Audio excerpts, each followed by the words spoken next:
Not Nelson. Yeah, but that's what he's supposed to do, Amy. Good evening, guys. We're here. We're live. Sorry, you want to say hi to the people today? Yeah, I want to do that. Hit it. Yeah, thank you so much. Let me say good evening to each and everyone that is following the Nightly Exchange. I think it's always a pleasure to be here with you guys, and we want to say always, we apologize for being here late, due to some, in the words of Samuel, some technical Technical glitches, issues. Yeah. glitch. And as you may be aware, we have some pairing with our watering stations. So you want to agree with me that we have to hold on a little bit to get stable and weather report as to how we proceed with the conversation today. Don't forget that we're talking about internet. So I think it's always a good thing to be here. We want to say to you, share the conversation, the national exchange, and the Facebook aspect have to do with the I think live watch Liberia watches, right? News. Yeah, watch news. You can follow from there. Liberia's Watch News. And share the conversation as we do it together. Don't forget to know that there's a lot here. As our whole army will give you update about the training issues. What are some of the things that we're supposed to discuss tonight as we make progress? But I think it's always a good thing to be here. Let's keep sharing the conversation. Let's do it together. We sorry for being here a little bit late. That's the digital world. You don't have control over internet sometimes. So I think we can get into the conversation, Amy. Absolutely. Hi, everyone. Welcome to the Nightly Exchange on Liberia Watch News. You can catch it on Facebook, YouTube. Uh, when you get there, please subscribe, follow, like, share. The formula always says, right? Sharing is caring. We're here to talk about Liberia, to discuss national issues, to discuss social issues, to discuss everything that pertain our country, even the continent Africa, and sometimes the U.S. Right? So we want this to be engaging as possible as it can. This community is all of our community. Feel free to come on whenever you want to from whatever party. This is not a party, a special party platform. This is for all of Liberia, like all Liberians. Come on. If you're CDC, come on. If you're UP, you come on. If you're ANC, you're LPP, whatever PP you are, just come on if you want to join us on the discussion and talk about Liberia and your party as well. Sometimes it gets heated, right? Because we're here to disagree and agree. And at the end of the day, our audience, our listener will decide who makes the compelling argument or the most sense to buy into. So if you're on and you're not commenting, we say welcome. Thank you for showing up with us. That's why I already said he apologized, and yeah, me too. We will get it together. We will get this straight. I promise.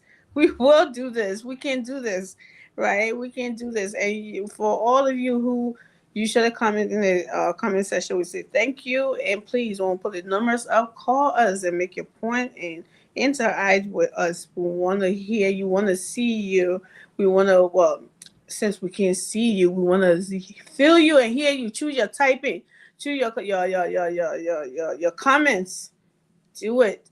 Let's all talk about Liberia. Put your input and everything on there, and we will put it up. We will listen. We will bring you on the calls and whatever, so we can discuss.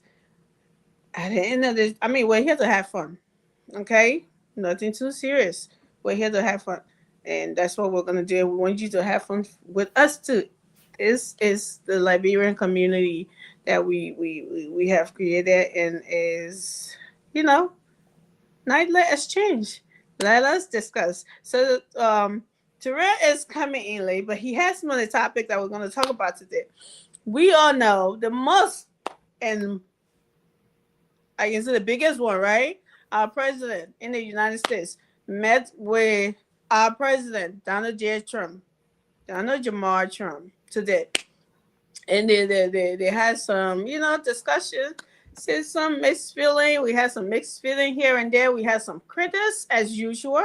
You know, there will always be critics, even if there's nothing there to criticize.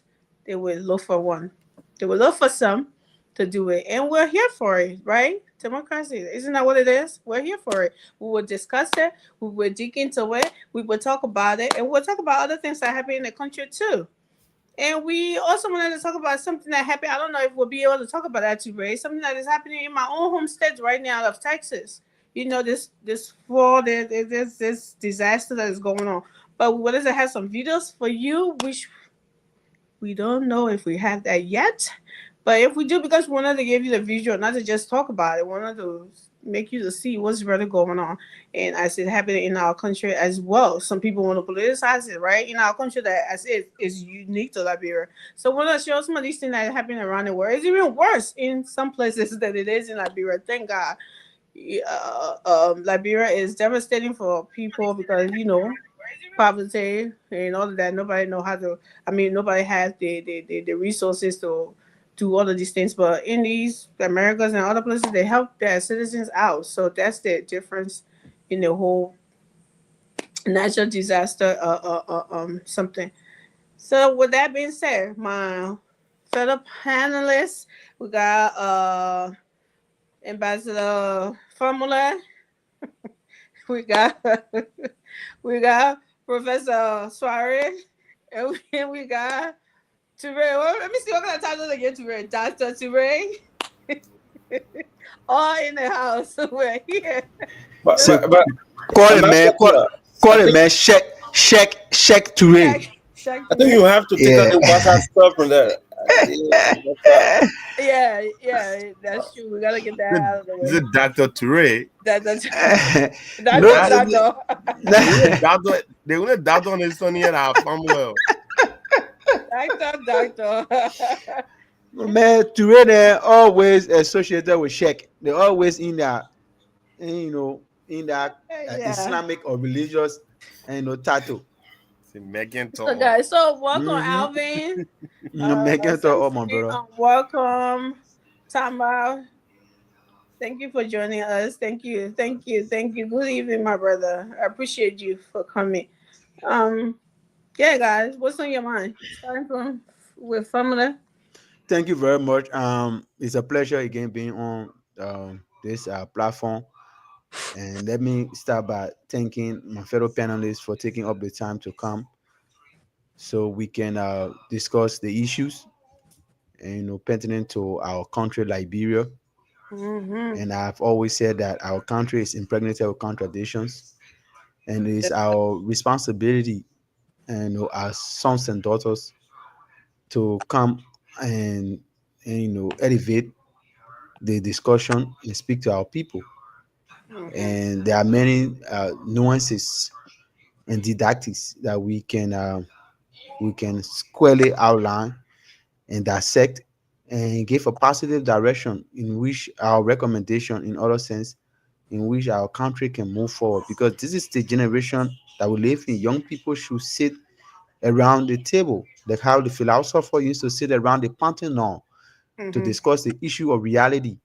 So we as young people in our Asian generation should be able to sit on this kind of platform and and scrupulously and meticulously discuss the issue of logic and tolerance, and not to get involved into reckless political bravado, how we call it. And people start using invective, people become emotional and start spewing, and all kind of things that come in their mouth because of the little understanding they have. But Okay. today we're going to go in detail to talk about our president, President Boaka visit to the White House. Mm-hmm. It's a monumental occasion. It has its own ups and downs. We're going to dissect that, and also want to say that uh, I'm impressed with the presentation of the president. Very succinct and concise, went straight to the point, very eloquent, and more besides. What stood out today for me We'll is, talk about that from I with know, but President. that's my opinion. I'm not going in detail, but I just put it on the surface. What stood out was the fact that the name Joseph again, and the name Joseph again managed to show its revelation that name has effect. Anywhere a name Joseph appear, he Mm-hmm.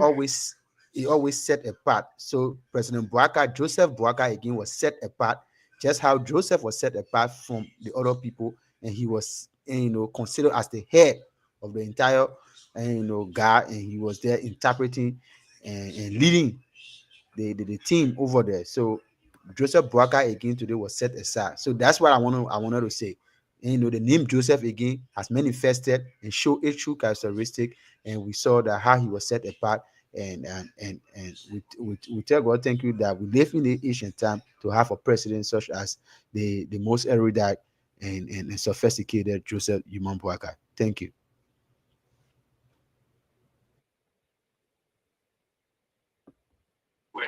Jure? Yes. So yeah, definitely. So actually, my take on the whole situation, at least what's on my mind, is everything that's happening in my country. And also have it. See, for the past couple of weeks now, we've been dealing with some positivity happening in the country. And that only make me to feel really, really good about myself. Knowing that for the past 6 years, everything we got in terms of public relation was just a disaster. And now we have somebody in President Joseph Numa Boakai who's doing everything to not only reconnect Liberia, but also kind of like make Liberia a formidable partner in a committee of nations, especially on the global stage. Having the privilege to meet with President Donald J. Trump today, obviously, that's like the bar cannot get any higher, if you will. So that's that, and we're gonna have the opportunity to really dive into that conversation this evening. And also the whole protest thing. I feel like having now other Saver Silent group coming out, political parties now coming distancing themselves from the July ensuing protests. We heard from the EFF, that's the Economic Freedom Fighter, saying that the protests have no agenda. And then my own political party, the Liberian People's Party, giving some strong words, if you will.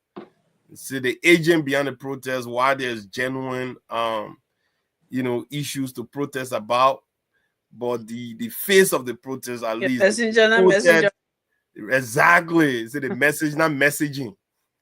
So we're gonna have the opportunity to get into that. So these are stuff that are on my mind. So back to you, sorry, man. Yeah, sorry. Tell us what's in your mind. Yeah, always Liberia and how we proceed with conversation. I know I've been thinking about things, and I think we should transition a little bit. Like I've always said, the issue about we as generation, we have already done our part, and I want to see what we can put forward a little bit in transforming the minds of young people. Because you know what, at the end of the day, we all have certain responsibility when it comes to being part of history. That remember people that always transformed Liberia. Whether it could be through financial means, whether it could be through the intellect, whether it could be through any other means that we can see Liberia getting that. But the issue about the usual trend of people wanting to hang or attach yourself with certain group, calling them political parties, and wanting to explode themselves out there and forgetting about the real issue. I think it has been something that has always suffered our nation. Most of the thing you see, national conversation don't grow. We always start this with conversation. People are rhetorical, one saying one thing over no solution-based conversation. So at the end of the day, we as a country, we which promote. We do not get a sincere and honest national agenda for our country. So I think we can do more. What we want to tell Liberian is you always see people in a circle of politics wanting to maintain themselves, behaving or pretending to be advocates. By the end of the day, their advocacy is more about themselves. It is about elevating their life and their family life, not about you. Because it was interesting to know there are more people who talk about wanting to be in protesting and being head of groups that will protest. They are out there doing what they can do to sustain themselves. They are out there doing what they can do to maintain their status in the political space. So, I mean, it is no way to denigrate people who want to protest. Protest is a good thing. We always said everyone can agree and say that protest is part of strengthening our democracy and all the things. But, I mean, most of these protests, no sincerity, no honest agenda, no transformation about the very people that they want to point in the street. At the end of the day, we always, believe or make people believe that they should always be around. We do not, put forth something that will actually improve their life. Whether I say intellectually, financially, or whatsoever mean. But that's like rough for us. But I think we can do more by educating our people. And I mean, let's get into the conversation. Thank you very much. Thank you, Suarez. Thank you, guys. So, well, first gonna start with the what you was talking about his political party. Since Rizia, he's gonna be the mouthpiece for his party today. His political leader came out today to distance themselves from the protests, and we're just gonna look into that and see. Maybe Ture can tell us more about that. And how, oh, 1 second, guys. What does that mean for this protest? And from what the political leader is saying or the party is saying, which we have most, I mean, all the time start on this show and like Suarez just mentioned, talked about. And another party is seeing it from our angle. I mean, do we? I mean, Teray, you're from that party. You tell us what. I mean, pick. We trying to pick your brain to see what you're muted. This is a very short write up here by the former political leader, Honorable Chawan Say Gonglu. He writes, while the Liberian People's Party, LPP, firmly upholds citizens' constitutional rights to peaceful assemble and express dissatisfaction with the prevailing hardship caused by the economic instability, poor governance, lack of accountability, and the weakening rule of law under the Boakai's Kun administration. The LPP refuses to associate itself with political actors whose actions have equally contributed to the suffering of the Liberian people. So that right there, that's a statement from, and this coming from his personal Facebook account. So I don't know whether this was in conjunction with the party position or this is just one individual taking a stand. But I would just assume that this is, the councilor own position. So basically, by virtue of him mentioning LPP, so why? So that's the party position, or I'm not gonna convolute the whole situation here. That's the party position that while they understands, constitutional rights, something that we ourselves have pressed on here a lot. That people have the rights to protest and what have you, but they are a little bit kind of taking that back. Little bit kind of, there's a funny thing here. Like people that were there for 6 years, inflating, same, if not worse, Now they are coming out now to be the poster boy or poster child for preaching for good governance. So this is as bad as the protest itself. How ironic, right? You know what I'm saying? I mean, this is almost like a slap in the face or faces of Liberians. That you guys were just in power 6 years ago. It wasn't 6 years ago. It was 1.5 years. Well, yeah. I mean, yeah. For 6 years. They basically. But you guys were in power for 6 years. I think that's what I meant to say. Yeah. You guys were in power for 6 years, right? And now everything that happened, we can go on and we literally have a laundry list of political sabotages and infractions and all of the crimes that were committed on the state.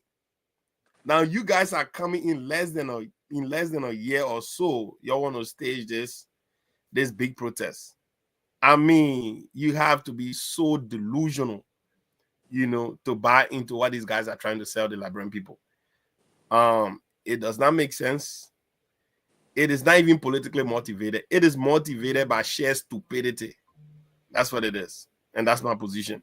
What you trying to do if I go math?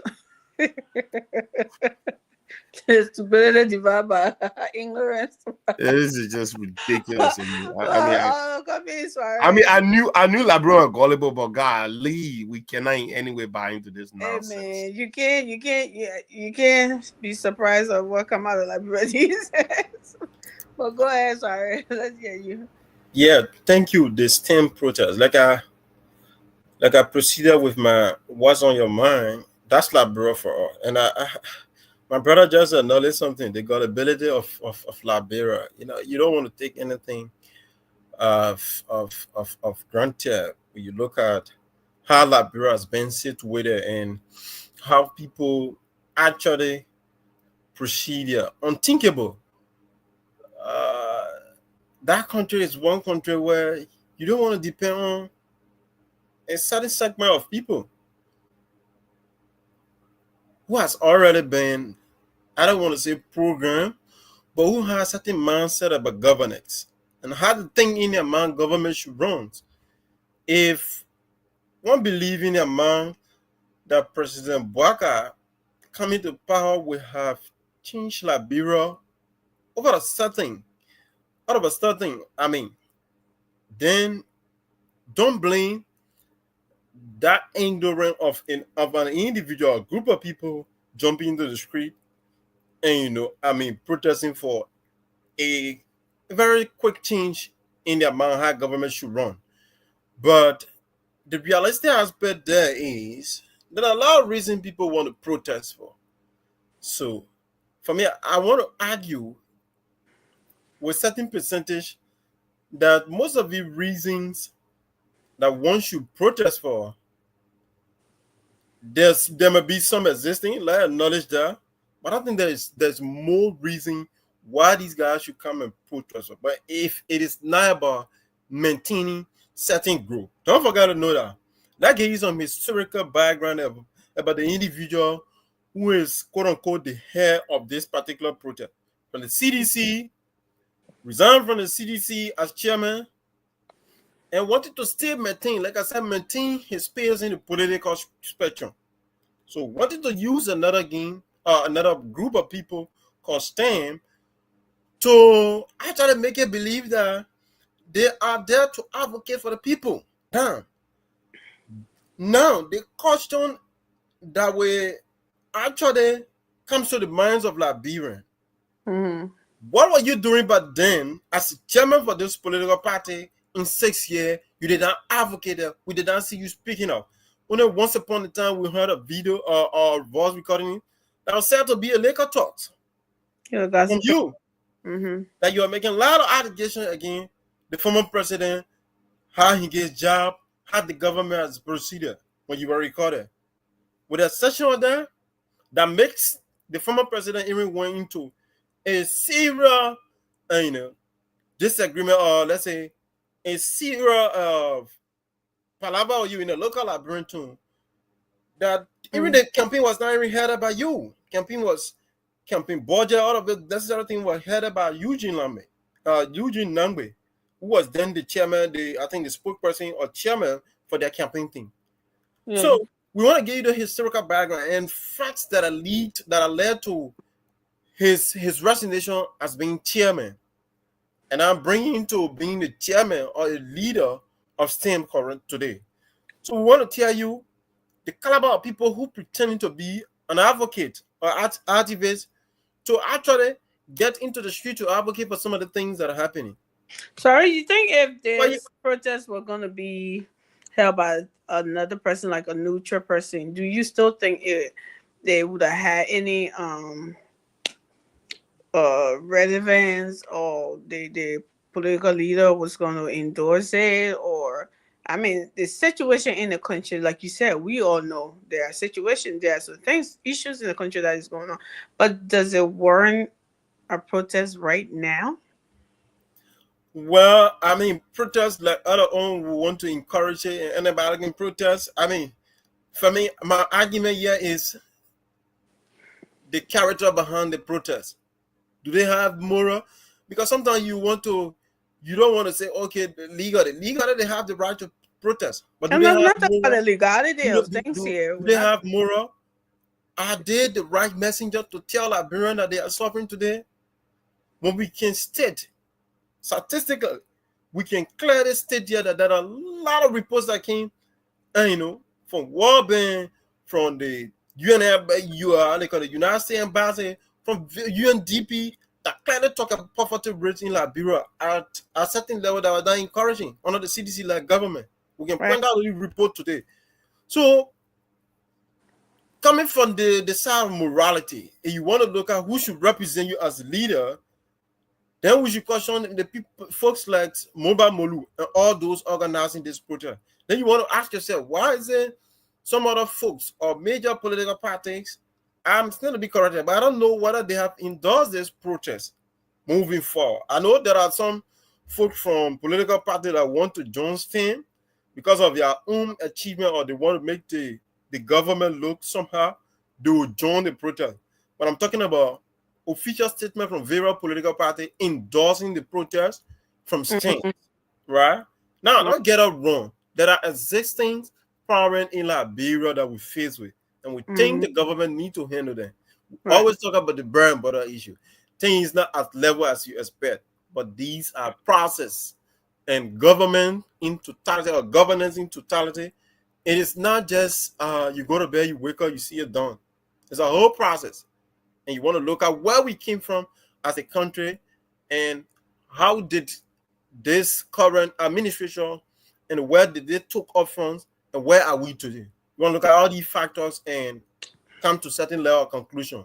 But like I told you, there are certain group of people you don't want to have any conversation with them about government making some progress, because their minds or what they have suggested them to make them believe politicians, it is when I get in power today, things going to change right away. So they stick with that mindset, they move on with that mindset. You come into power 6 months, they're not seeing the necessary change. Come on, they go for what opposition will say, usually. Thank you. I think we need to do more about educating our people. Thank you. Pamela? Thank you very much. They said chicken. Oh, where they get going again? Araya. No, it shouldn't reach my town here. Never start glitching now. Yeah. So they said chicken had this long-standing issue. They say chicken swallow worms, they eat mice, and they swallow corn, and they still complain of having no teeth. But then we go now, go ask the cow who have teeth, but yet they still eat grass. Cow get teeth, but what is cow eating? That goat? That grass they eating. Look, what happened in Liberia is something that I just wanted to call it a measure. Look, the Liberian people have already seen and know the reason why a man like Molune will come out to say they want to protest. They know that they aim and object, and Molune can only convince few people who want to be involved in the issue about ostentatious nature and they want to show out. But look, there are issues in the country. Granted, everybody knows that. There are challenges, but is it that bad that the Liberian people will look up to no other person but to a regime who just left power just a year, 7 months ago, that offered no positive direction towards their own dream and aspiration? You think the Liberian people they are so dumb to reduce themselves to a regime that distributed poverty and diseases to them? Look, we have reached to a point where thank God we have the kind of a platform that we can tell our people, don't waste your time. Don't waste your time. And let this message go out clear, because I've already shared this to all of my group chats. Cape Mount Association, people all the way in Tewa District, people all the way in Gabula, all the way going all the way, all those townships and Tinefon, going all the way, Gisako going all the way, Semako going, Kamtiri going all the way, Dia going, Jijala going all the way, Bawaspo. Let the message go to our people. Yeah. We're not telling you that everything is rosy. No. But is there some positive sign that this government is leading in the right direction? Yes. Do we have a president that is listening to the demands of the people? Yes. Is he taking action? Yes. This person is taking action. He has taken action in his own bloodline. People who have blood relation to him, he kicked them out. Say, go clear your name. Did we see that before? No. Yep. So, look, we are not saying it is bad to protest. It is constitutionally right. Like I said last night. Family, just because something is right, should you do it if you don't have any substance of doing it? Because I know the Constitution says is there, but there's a reason the Constitution give if this is happening, if that is happening, if that is happening. So just because you have the right, should you just come out because you want to make yourself relevant and just come out and do these things because the right is there? Because I know all of us, we always say, the Constitution give citizen the right to do this, to do that, but should we abuse it? And then when the right reason or the right thing happening now, the time we're supposed to do it now, then people look at it as, like it's like the man crying wolf, wolf, wolf. They did a real wolf can't eat you now, and nobody want to pay attention to you. Look, Emmy, let me tell you this. The only reason why the protest is having a low bit of steam is because we, like all the platforms they are discussing it. That's the reason. But that protest situation, like I said in previous time, is dead upon arrival. We saw if that protest is something that gets him, you will see that when the general said we'll bring 100 men, I don't know how many 1,000 men on the street, and when we went to go look, we saw only 5 or 6, 7 persons standing up behind him. We count them. Yeah, there are indications that the Liberian people say, look, even when President Weah said we will put the sedition symbol so we can go show solidarity to Fonanti. What happened? Did you see the whole road black? Did you see people running on the street? No. The Liberian people have overcome that. Look, I have listened to so many testimonies of Liberians around saying this young man that was having all of the calorie, all of the energy that we expected him to have done more. When people were asking him to subject the Salif administration to audit, in turn he said no. It is their constitutional and judicial responsibility to protect the president, the ex-president, and her family. What? Yes, it was their civil duty to do that because he wanted that protection that Manasseh have already promised. Physically protect you, but need protection. So he put up that blanket and protect the Sirleaf administration, and they went scot-free. And now President Bouakai has instituted a responsible administration that is going after criminals and people calling it witch hunt. And now a few weeks ago, Laker Talk general is out now saying the Liberian people have been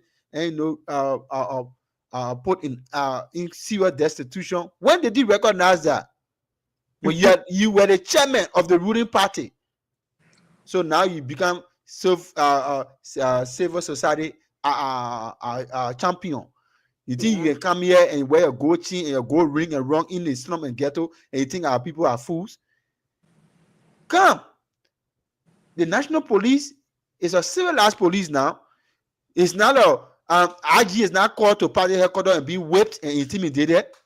Like what happened in previous administration. Nobody having court I don't know how to even categorize them, having a military group or a militia group all around the place. Have you heard about Red Beret and other paramilitary group that was running all around before, Sabu unit and other things? Have you heard that in the United Party? I mean, you will not hear that because this government is serious.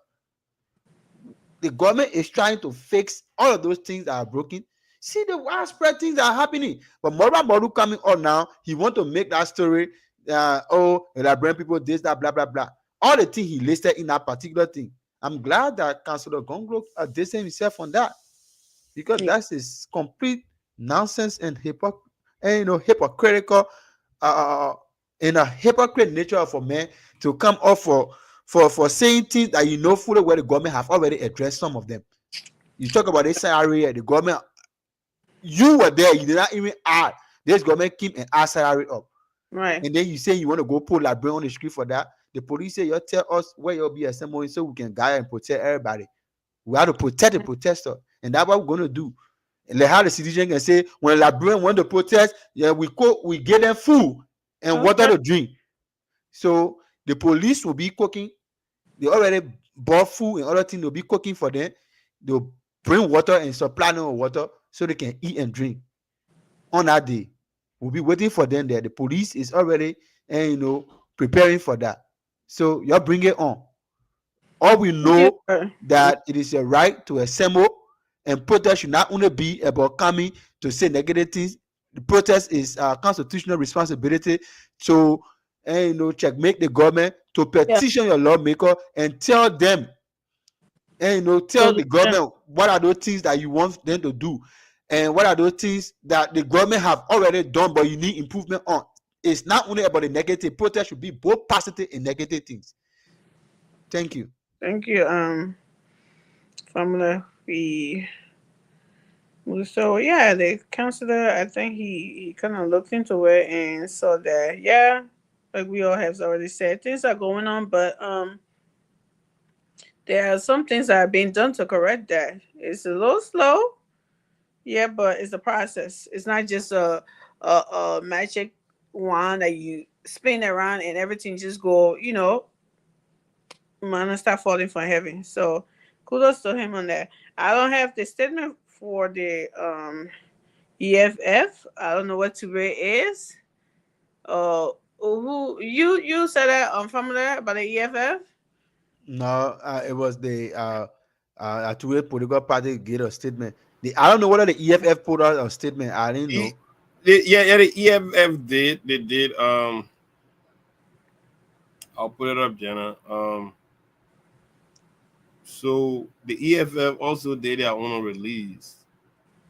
I'm just gonna give a little synopsis of that release. I mean, I will put it out right now.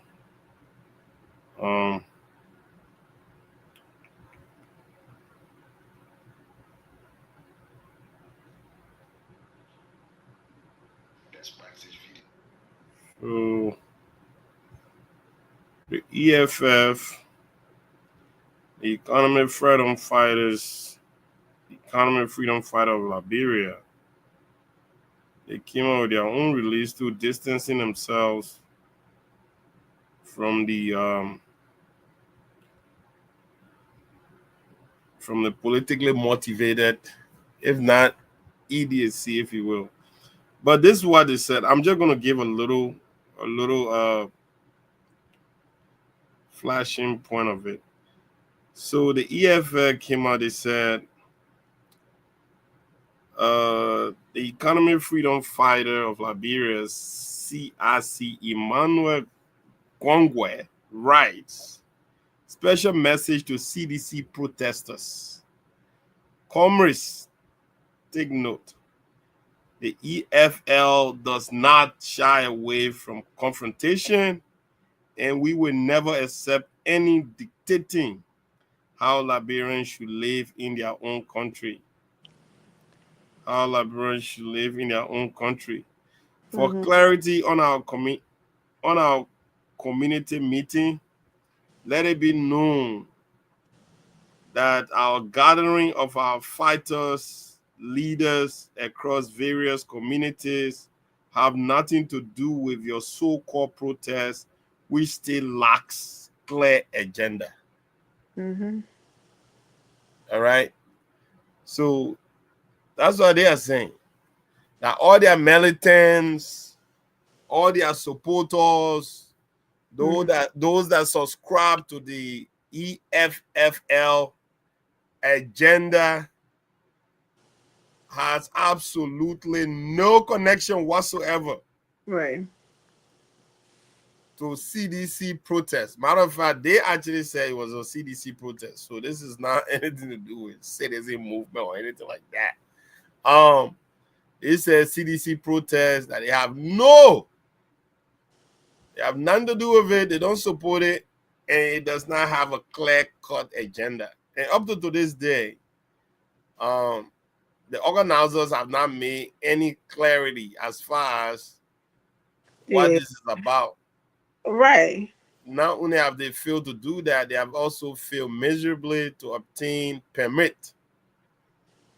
Yeah, we have something that the IG obviously, Gregory Como actually encouraged them to do, and gave them a clear-cut description, location, route that they intend to take on that day, so that the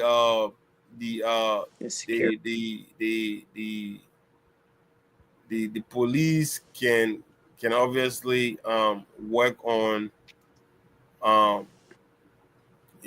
providing them security and cover, if you will. So they haven't done that. I'm glad that let me quickly say, give me a few seconds, that he recognized, Emmanuel Gwangwe recognized that this is a CDC protest, because they were lying that it was a civil society protest and a non-political protest.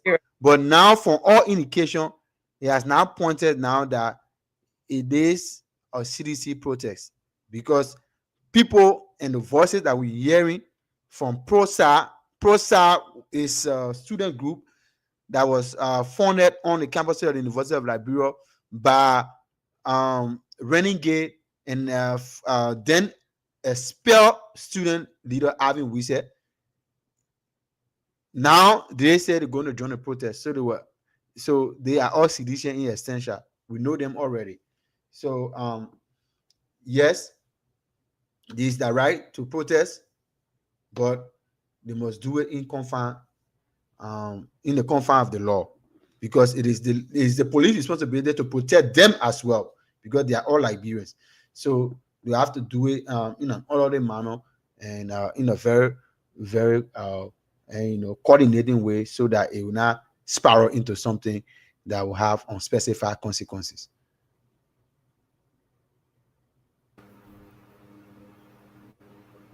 You made Toure. Yeah, absolutely, family, and that's and I think they were very right. Emmanuel was absolutely spot on in making that distinction. But sorry, what do you make of the EFFL position on this whole purported protest?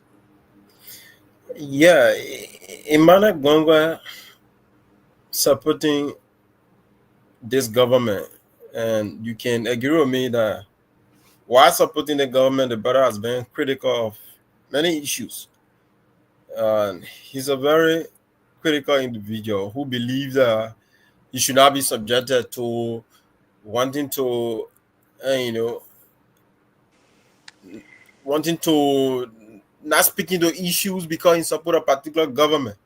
And the EFL is a group of young activists, people who understands Liberian power from different angle.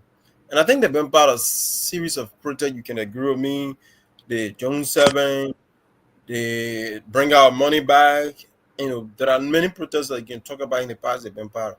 So for them to come out to give such a statement, I think they're saying something beyond the you what Liberian are not seeing. And don't forget to know those are people who all run and play.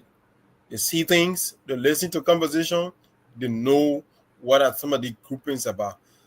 So I think they have reason to say, oh, we're not part of this project because people who are associated is now more genuine, it's not more, and like what they say, quote unquote, independent group. It is more of being CDC because you can neglect, you can disassociate Mr. Molu or some of the folks from STEM with CDC, though he resigned as being chairman. And I can, I'm in the verse of to where I'm convoluted a little bit. How can you, yeah, I mean, how can you distinct Molu from CDC? You told that you have not resigned from the CDC. You will never resign as a chairman.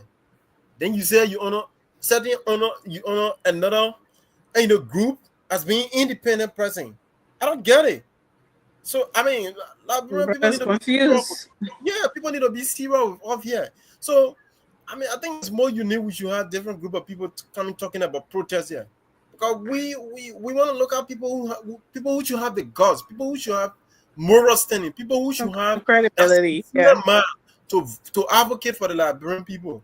Right now, STEM got by group of citizens. We're not disagreeing with them being going protest, but we're looking at the holistic honesty and sincerity surrounding the whole protest. What is it all about, right?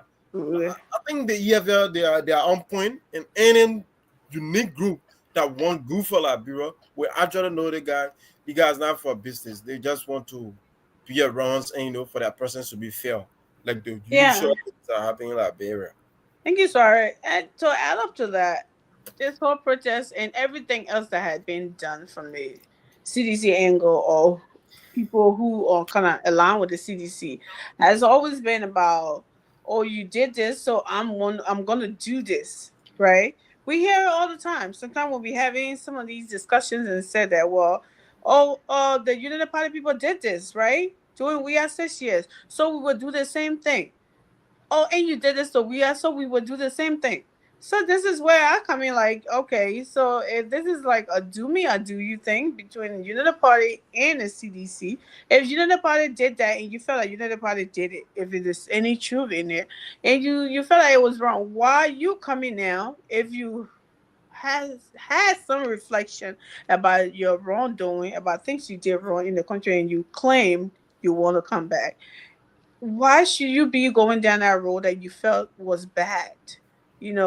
Why should you? And so, are we just gonna be doing it for individual in a party? Oh, they did this in my party, so I'm gonna do this because they had June 7 protests. So yeah, we're gonna come out with a massive protest too.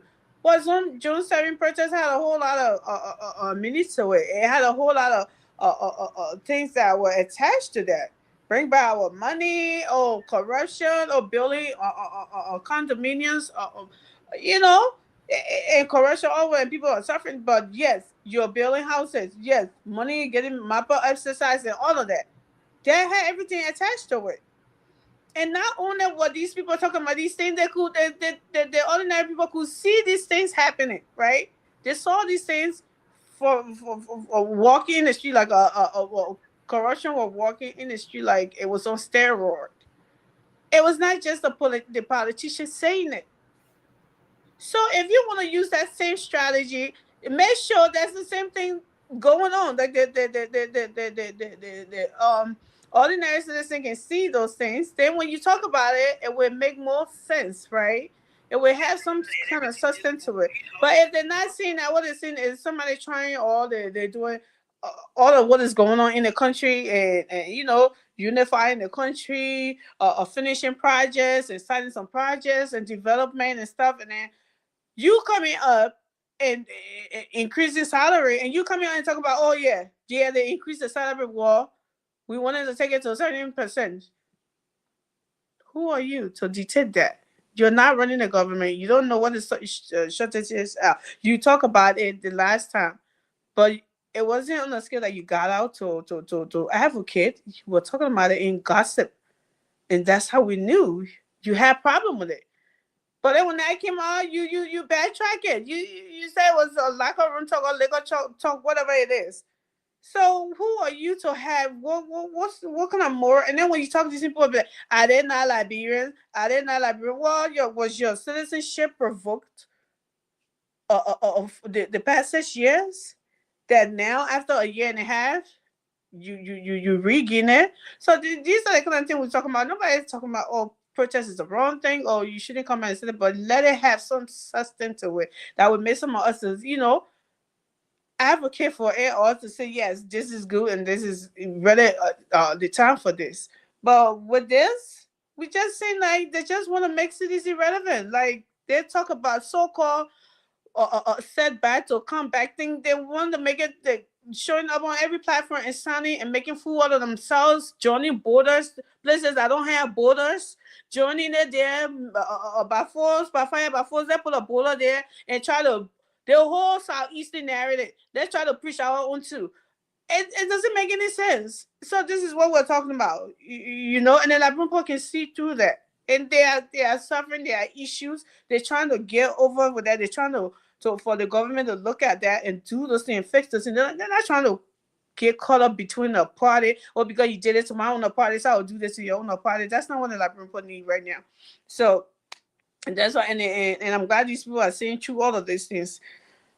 So moving on, guys. Dun, dun, dun, dun. Should we do a drum roll for this? I am so sad because all of the pictures and videos that I wanted us to show, it's not gonna be something to read. I don't know if you had some to just for the audience to just hear the audio to it, since we're not able to put it up. You're muted, dude.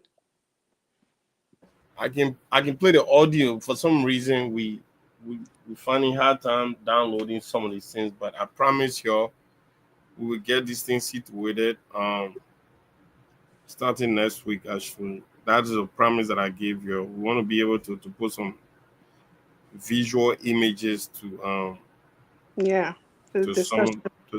some of these discussions. But let me go with this one right here. We're transitioning to the president's meeting today. Yes. Donald Jamar. Don't call me like that. This man's name is not Jamar. It's just the black people that call him that. His name is Donald Trump. Please, I'm calling him Jamar because I'm something. Some of these black people, that's not his name. So please, let's not get carried away. Well, Amy said his name was Jamar. Is it John? No. So please. Okay, so right here, this is President Donald J. Trump at the White House, having a high stake meeting with few African leaders, and headlining the meeting was our own President Joseph Numa Boakai. But one of the areas that really struck a lot of people was when President Donald Trump. But should we play the Joseph Boakai part of it first? Yeah, I'm just trying to lay it so I can play it for the people. Okay. So one of the areas that really highlight the whole engagement was President Trump rolling over President Boakai's eloquence. So I'm gonna play that for you so you guys can really take a listen.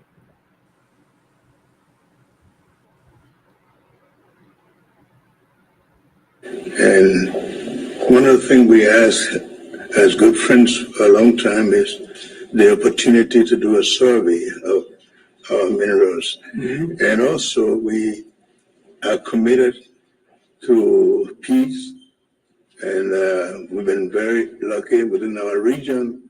We are a country that have had a series of democratic elections, and our country has been cooling down. And also, we want to encourage American involvement in the investment in Liberia. We'd like to see that happen.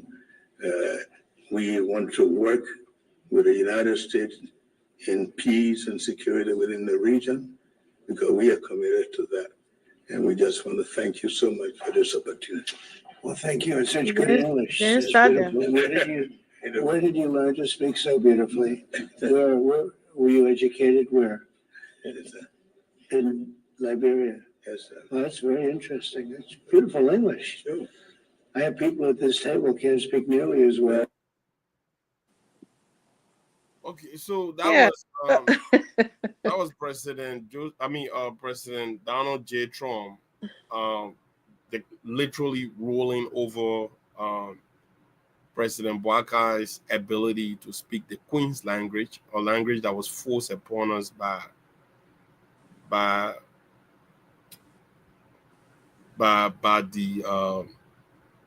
the white man, and he was absolutely impressed that the president was able to put forth some of his ideas that he feel Can we talk about that? that there could be a mutual Liberians, yeah. right. You know what I mean? So that was President Donald Trump. That look, at the end of the day, people are having their spin on it. A lot of people are saying that this was a little bit of job taking at President Boakai. What do you think? Some people are saying that it was condescending. No, first of all, Right. what did you think about the presentation of President Well, Boakai?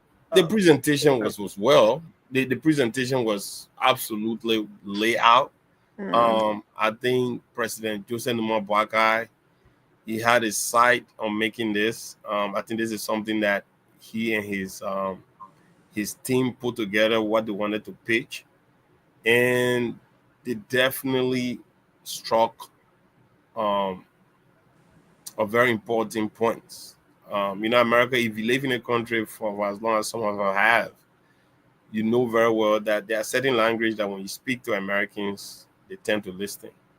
Talk about shared interest in peace, global peace, something that the president Joseph Numa Boakai put forth. How Liberia could be a contributor in that process, that would be something that we would definitely have to we'll get to know in the coming days or years, if not. But that's something that I think was right. If you talk about peace, security, America would definitely lay this thing real quickly. And the president said that, and the president also talked about how he would like for America to really invest in his country, not only through businesses or share interests. Come to our country, assess our minerals. We have a lot of minerals, some of whom we have not been we haven't had the opportunity to discover that we even have. You know what I mean? But with the high tech, you know what I mean, bring these things in. We know we have a lot, because if our neighbor Guinea can have all these natural resources, we definitely should think that we too have a lot. We got Wologizi Mountain, we got the Nima Mountain, we got other mountain, all that other stuff there. So they're inviting America to come in and do their own assessment. I think that was brilliant. That was absolutely right. So Do you that think he caught the attention of Donald Trump by kind of licking his boots a little bit about it, make America great again?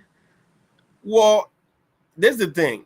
I think people don't understand about diplomacy, or at least what people don't understand about head of state going back and forth with each other, or at least meeting with each other.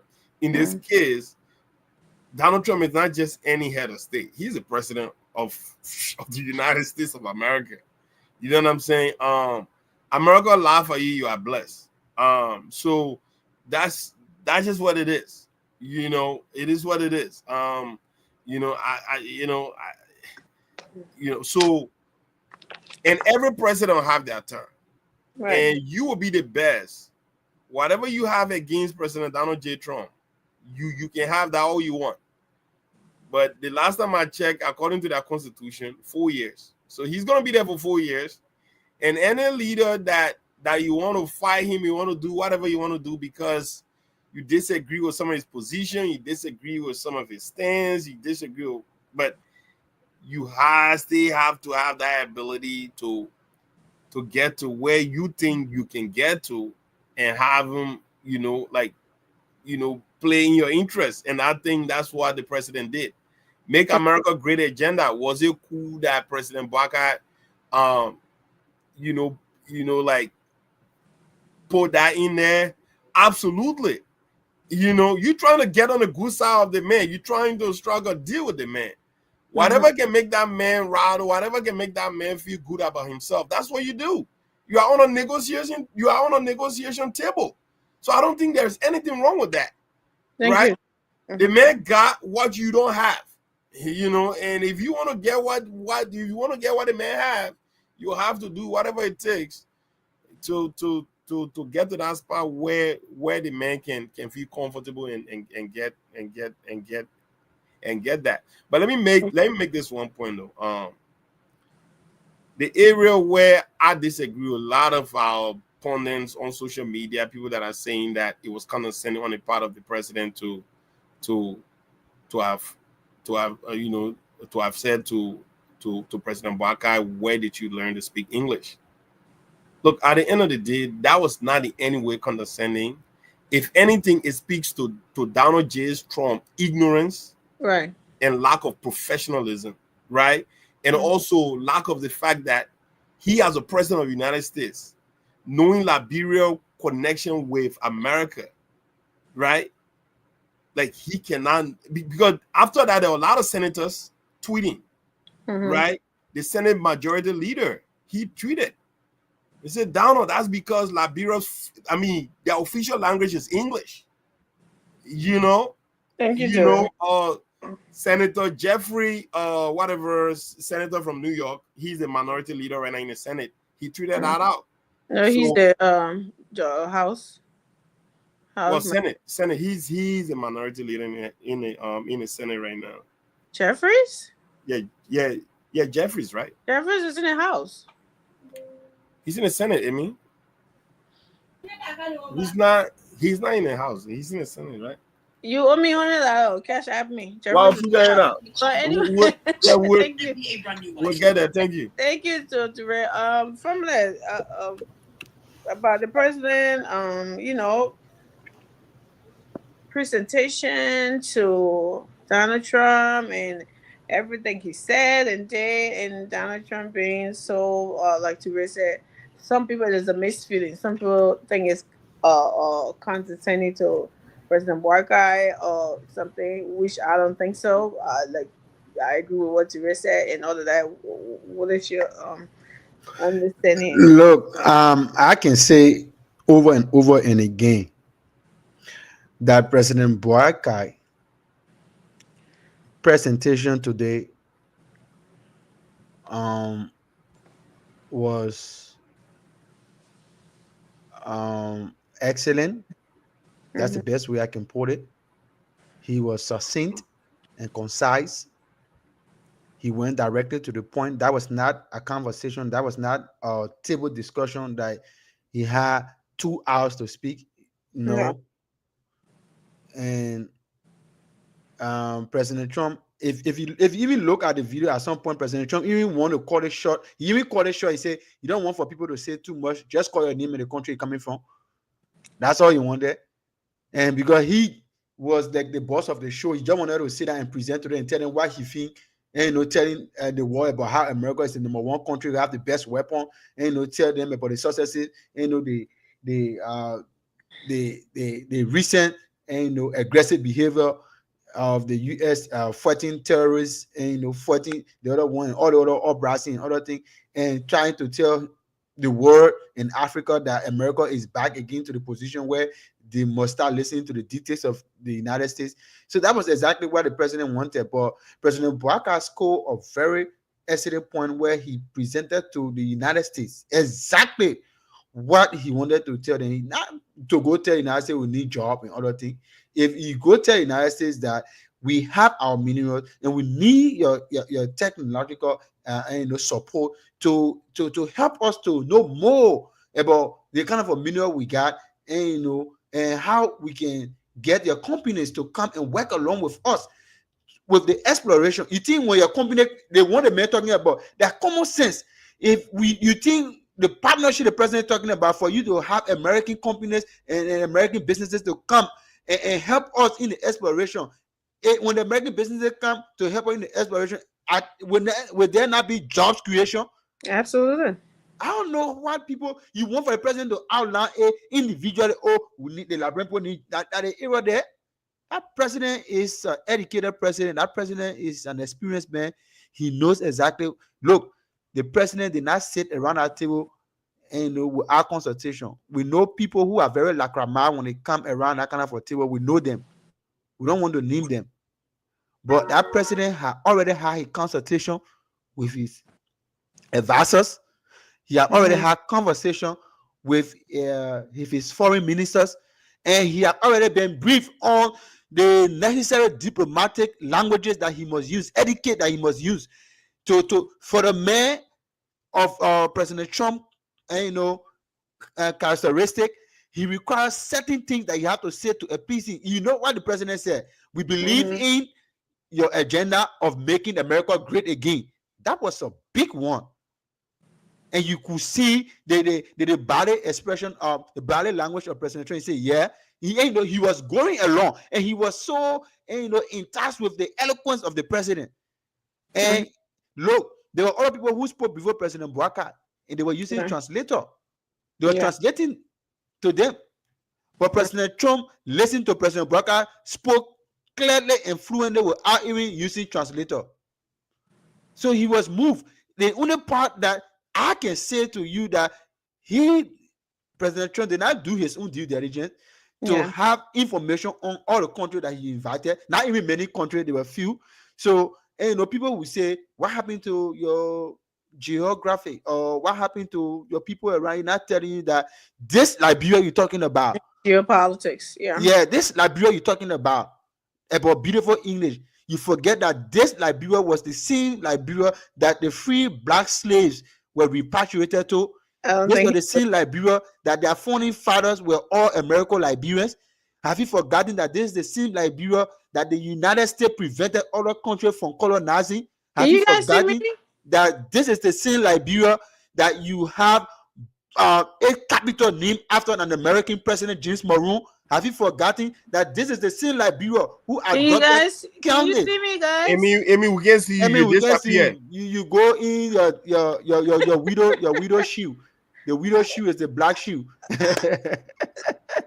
All right, go ahead from the while I fix it. So this is the same Liberia that you see that counties and name and street name in Liberia and are named after county in the United States, and Liberia constitution copied and adopted after the United States. When you look at many of the things that was first settled in Liberia were all American origin, and more besides, even the money that we first used in our country were first the American dollar before Liberia started using her own currency. Even the flag again that was first hosted before Liberia hosted before the ladies, when the 11 ladies went and make the flag, before they come out with their flag, it was the American flag that was first hosted before the Liberian flag. How is this information not in the preview of the president of the United States? How? So he did not do his own due diligence. He did not take special class. I don't know whether he did that. And in the grand scheme of things, and that's the reason why people call the Russian president a historian, because he is and inclined with history. If you meeting the first thing, you explain the history of your country first, and Because and then go I to mean, the relationship. yeah, thank you from I think with that it's just what you do. If you, it's kind of like you're going for an interview, right? You gotta research the job, you gotta read on the job, you gotta know about what to do and stuff like that. That's what presidents will. And let me just conclude quickly, Amy. I'm not cutting it off. And I do not agree. I do not agree to the characterization of how people were spinning the idea that President Trump was being condescending to President Barack. No, he was not. He did not. If it was anything, it was he that expatiated his simplicity. It was him that showed his limitation. President Barack spoke the basic English, which is the fundamental of the Queen's language. This is a language that our people were not speaking. It was a language that was given to them, forced upon them, and they adopted. And today it is the everyday language. Look, President Barack did not even use any of our Liberian parlance. If President Barack had used that today, then the journalists will be asking, what are you saying? And they'll be looking for other Liberians to translate today. Then it was going to be something else. But President Barack spoke standard English, and he was succinct and to the point, and he shows a complete diplomatic posture today. And people saying why he has to refer to President Trump as sir. So that tell you the level. Yes, all on social media saying why President Barack had to respond to President Trump when he was asking. He's a sir. What is he, a ma'am? I don't know why he should say yes, sir. People, I don't know what kind of people do we have. I don't know what kind of people do we have in that country. Some people, that's why I can say when people eat for that garlic, no fish under it, that didn't want to get wrong on social media and get say anything. Thank you, family. I was small fish. But anyways, you're right. I don't think what President President Trump did today. I think President Trump, I don't know, not doing his own due diligence. Every media, something today in the United States was beating on President Trump for what he did. It wasn't the other way around. Like our people are doing it, right? Because they expect him to have known that Liberia, with the kind of close tie that Liberia has with the United States, they expected President Trump to know that little detail about Liberia being their formal language, being the English and stuff like that. Even Fox News was talking about it today. CNN, everybody was beating on President Trump about it today. So all of the other things that we are saying from our neck of the wood, our community, that is all politics. They wanted something to be wrong with this whole engagement, and that's what they've been looking up to. But from the, not from the soiree, do you think President Trump, do you think he took this meeting seriously because, or he did not because it was a bunch of Africans that were coming to meet him? You think he took it seriously, like how he usually take other meetings, like from the European countries and stuff, or he just talked, these are 5, excuse my French, shithouse countries, so I don't need to do my due diligence. I think President Trump did well. He took the meeting serious. Okay. Don't forget to know that President Trump was the one who invited the guys from various countries. So if he did not take it serious, he couldn't have spent the time he spent with them today. No, Trump is one person who wants to be in the media. For some reason, I don't know. So Trump, as an individual, will not have a complete meeting or press conference. That for some reason he will not say anything out there that he will not be in the media for. That is Trump. But I think in my mind to have asked, who tell you children know Liberia and know Liberia to be one country that speak English? I would tell you he doesn't. And I don't know where you're coming from with that disagreement, but Trump knows. Like I said, Trump want to be in the media for certain reason. And I think that's question in my mind as well was a little bit inappropriate, yeah, to that particular conversation. Mm-hmm. But people want to hang on these trivial things and drive off a little bit from the real conversation. But I think that a lot of things the president said today that from he acknowledged in certain ways that he was concise, precise, and right to the point within the Mm-hmm. time frame given to him. And I think in my mind, our president needs to do more. I think he tried to bring the historicity from the initial stage of the conversation, the historicity of the kind of a relationship America have had with Liberia, and turn Mm-hmm. into what we need as a country. It was blown. And we talk about a survey that was being done, and in Liberia, and give you some geographic perspective about that survey, how encouraging America to go back to do investment in our country. And I think that was applauding, but I think we can move more forward. I think the meeting will continue tomorrow. He can move more forward with some of the things that is into his agenda. Honest things, the there are a lot of meetings that they need to have. They will be having after the meeting. There will be some tell-a-tale meeting. I know after the 5 African states have their general meeting, there will be some tell-a-tale meeting in those, which I Mm-hmm. think most of the meeting update will not be published immediately. But I know these conversations go on. Like one for our president to be more blunt with some things. Because looking at our country, we have suffered a lot. You can agree with me that we have a lot to give America, and nobody will want to sit and say, "Trump, America don't want anything for that, bro." We know we want it from America, but the whole conversation about this particular summit is a give and take. And in that aspect of you want something, you have to be blunt, you have to be open, you have to. I think there are more advisors with him. They have to touch certain things that we need as a country because that Liberia need to develop. Now, people have argued that they hear the same conversation. I want to say no, this is not the same conversation because the usual conversation we have had is begging America for aid, telling America we need this, we need that, and we vividly they are not getting nothing from the aid that they give you as beneficiary to when they're going back to make certain investment and taking certain minerals, right?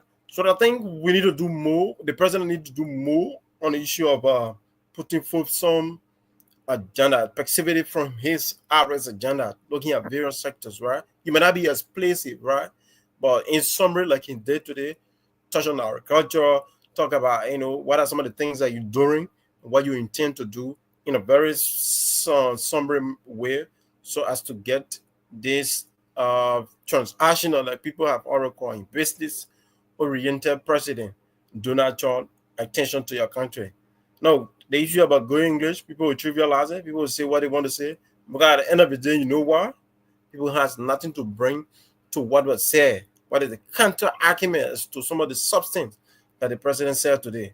I'm even shocked. People not even talking about the photo that the President Bouaga took with Trump. President Trump. People not criticizing that photo. Yeah, People we not wanted to talking pull all of that picture people up today people not talking about the shoe he wore today, because those are conversations that people have some reason we introduced. are complicated with that. People have enduring to national discourse.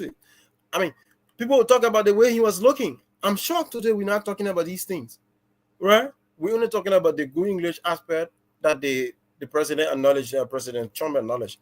But I think we can do more as a country. We next time I think the meeting continue tomorrow. I believe that advisors are around putting some notes We'll have those pictures. together for us to get there. But I think this is a good opportunity for our president to explode more about some of the things that we face as a country. No, people will get into the politics. That's nothing strange. So yeah, Sheree, do you think that, like Sorry has said, more need to be said, more need to be put out there concerning Liberia? We need this, we need it. Do you think those things that he's talking about, you think they have enough time in the meeting, like the face to face, or is in the write out, Do you think they're all supposed to be presented while, like giving your little short synopsis or briefing and stuff like that? Or when the actual paperwork is drafted and given to, like what you were talking about, then the details comes in. Like, how do you think these things, because you're the PR guy, you tell us how these things work. So, thank you so very much, Amy, for putting that PR aspect in it. So, look, in a land of public relation, or at least in a field of public relation, relation, no time is enough. Your ability to take care of the limited time allotted to you makes all of the difference. And obviously, Famula hit it right on the head.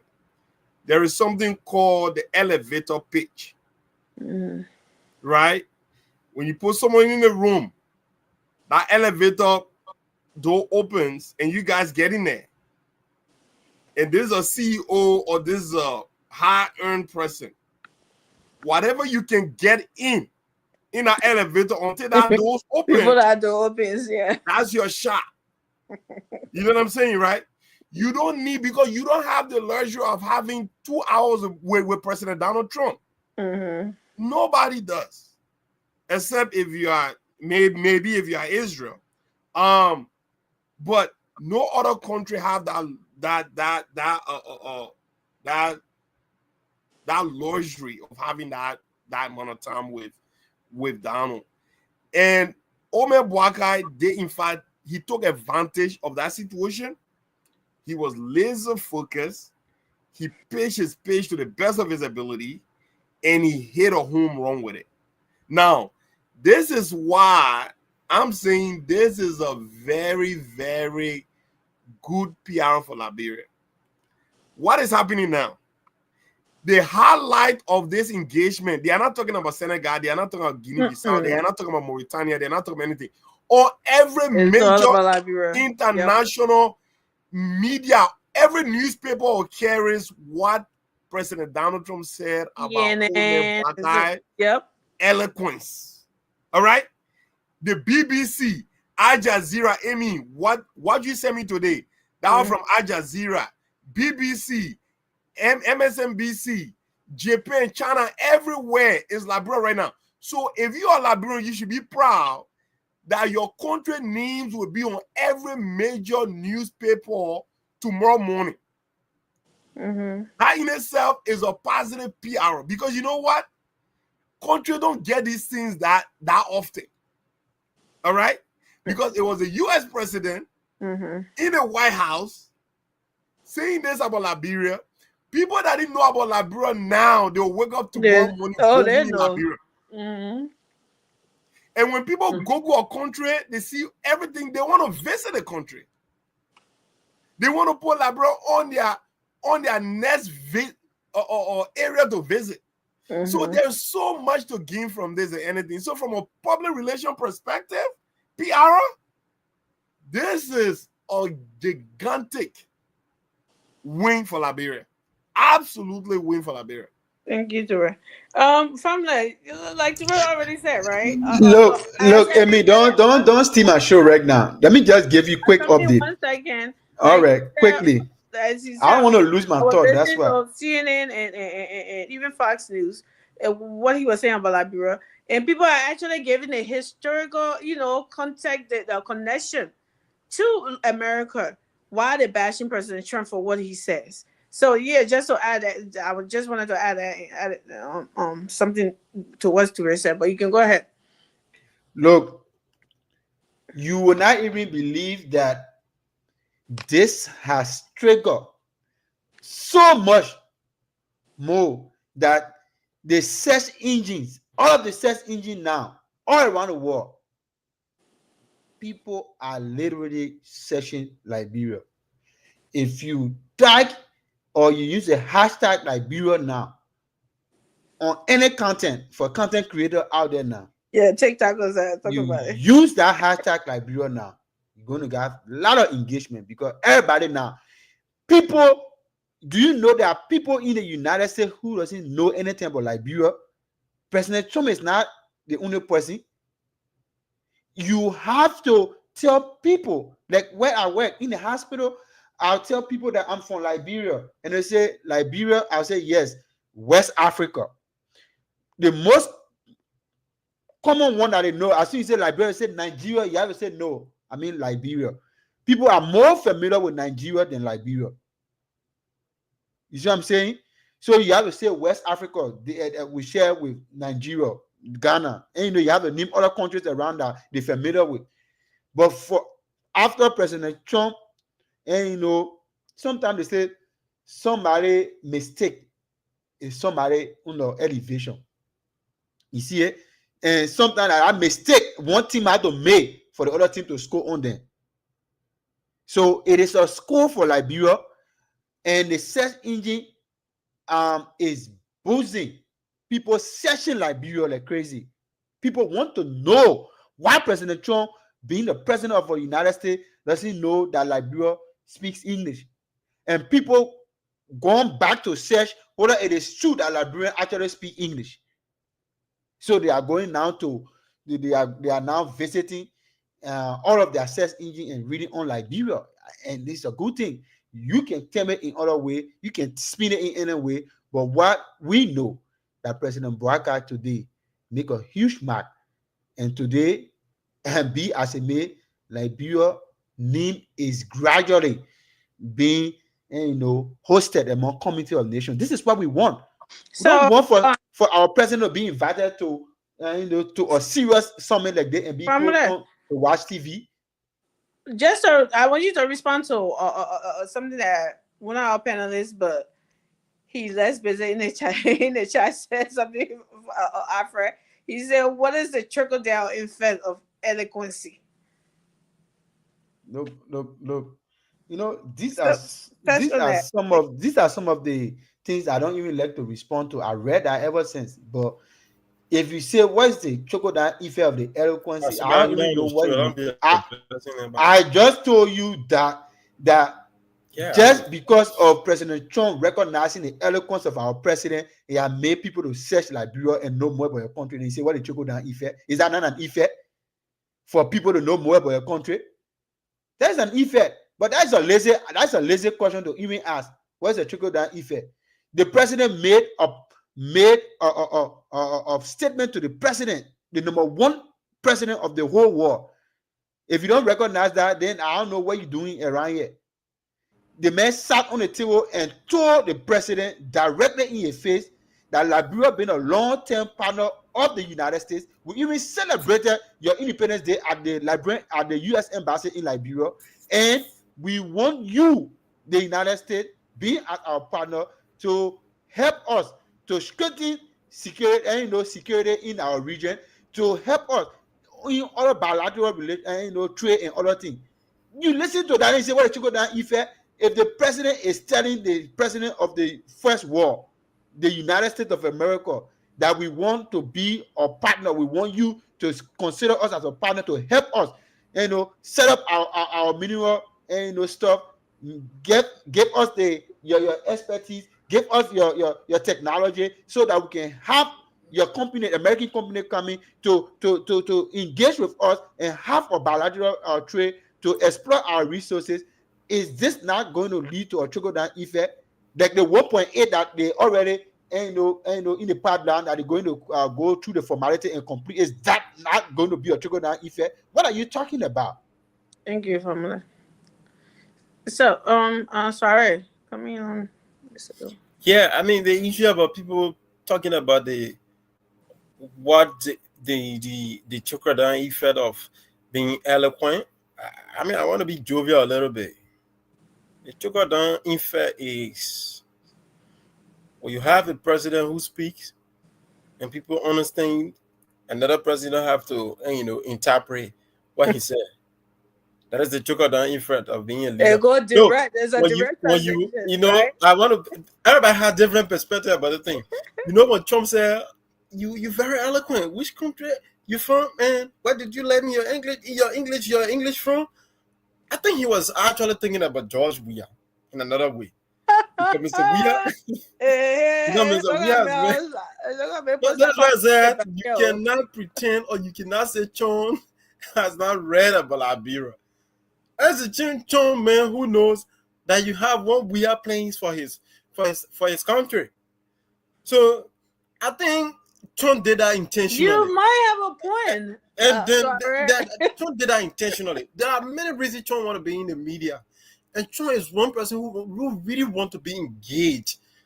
There are certain news about Mr. Trump need to be in the media with every conversation, every press briefing, everything that they better have that the media is pressing. There are certain things people must say. So, I mean, that people want to say their own way, but my own way of saying it is he remember that we had a president that was very, very bad at speaking English. So, I mean, that was one of the reasons he asked that question. Pretending. You know. You could be right. Hey, maybe. I'm on perspective. I don't say that. Why they That's why that's why I say you could be right. Who knows? Of our perspective, yeah, some of it we get it right and some of it we get it wrong. So maybe it could be like, how come I didn't hear the other guy signing like Yeah, that? exactly. And you're sounding like this. So did you go to school in Liberia and the other guy went Don't to get school? Facebook. Don't know about Liberia. Yeah, so did you go to school in Europe and the other guy stay in Liberia to go to school? And, Exactly. or I mean, Trump- how did this happen? But anyways, because Trump is ignorant, right? Trump says things to people he doesn't care what you think about it. Yeah, So that's why the media, American media, was beating him up today because they felt like he was being like he did not do his due diligence to get to know about Liberia before coming. Because as they go, even though Liberia former language is it's like he never had, they were right up on him today about that. But like you said, Trump always want to steal the show. After that meeting, Trump want to be the headlines of that meeting. exactly. And he succeeded today. But and our people turning it into something else. No, the trickle down effect. One of the trickle down effects is that, hey, we were 5 in the room, right? And I got recognized for my eloquency. We were 5 in the room, and after that presentation, guess what? I was one of the countries that was called in. That when the president was, giving a summary of what happened, he called out 3 countries, and now one of those countries that's something. So if I was gonna be one of those needing some of the translating thing, and Trump was already like he's have an ADHD. He can't sit still for long. The little, like some of the other countries that was something, they didn't talk for 40 minutes or 50 minutes, but he was being, disrespectful. Like, let's wrap this thing, let's do it. I got other places to be at. I have other meetings to go to, which was very, very disrespectful in my opinion.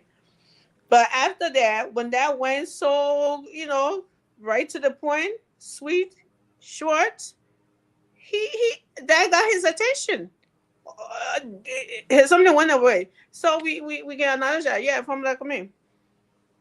Look, let me put this in another form. If you have 5 men in a room, and then a beautiful girl went into that room, and that girl appearance caught the eyes of all of the men, but she singled out one person and said, "Oh, from the way you greeted me and the way I love it among all of you."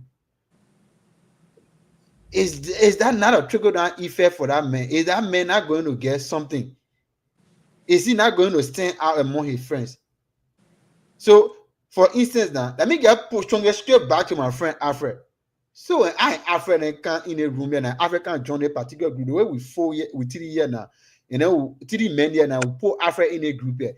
And then, you just walk in a room here and say, "Oh, Ture, I like the way you smile and the way you speak your English, and your convolution and your convoluted English. I love that, bro." And then, already hate to see beautiful woman. Then Alfred say, "But what? So all that year we're not speaking good English. You can't do you go beyond. You go beyond." So my boy Batala boy not gets on it from there. He gets on it. So I see thing there. President Bwaka go sit down over there with all the other people who sitting down at the table. That's the reason President Trump spoke English. I don't know how people say not understanding the English yet. He said, "How can you speak beautiful English? Your English is better than more people around the table because you listen to what the other people were saying. People were fighting. to speak English, and you have to use translator But for. with that, I don't think that's something which you know, I can understand why it would sound And condescending. the message right? was clear again. And the problem there, for you to have a president to convey his message in a very short, succinct, and eloquent manner, he went straight to the point. He's not even beating around the bush. That's the thing that we should be taking from this. This is exactly what the old man did. He went directly to the point. He told Donald Trump what he needed to say, and that was it. No, So from that's that, it. I think that with that, well, with President Boycott's part, President Boycott did his part. We get it. But we talking about how Trump went ahead addressing those head of states.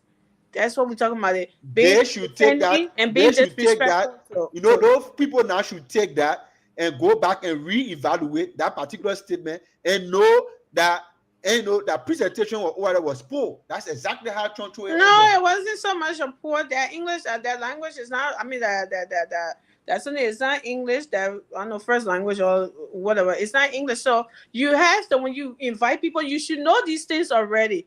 So Amy, well, let me finish that. Trump just show it other You side should- to them, and everybody You know exactly these what things he's doing. already to come and be trying to cut people or to say other people around. I'm pretty sure you're talking about Hajjadi. I don't think you were talking about the African leaders. I hope not. For him to say stuff like that was very, very condescending, and that's what I said, not taking them seriously, because you don't invite people to your house and disrespect them. Do you that language? That first language is not English. Yeah, you They on have your their own, own. Am I out? Amy, you on your own. Just Always out. Maybe we can hear you, but we can see you. That computer, you need to sell that computer. But look, let me take off where Amy left off, right? Until we can have her rejoin the program. So let me say this. At the end of the day, before you come in, let me just say, Maruf, thank you for coming, and we recognize you and we wish you speedy recovery. She said her knees, her both knees are hurting, so she went for shots to the Indo knee, man. Maru, we wish you a speedy recovery.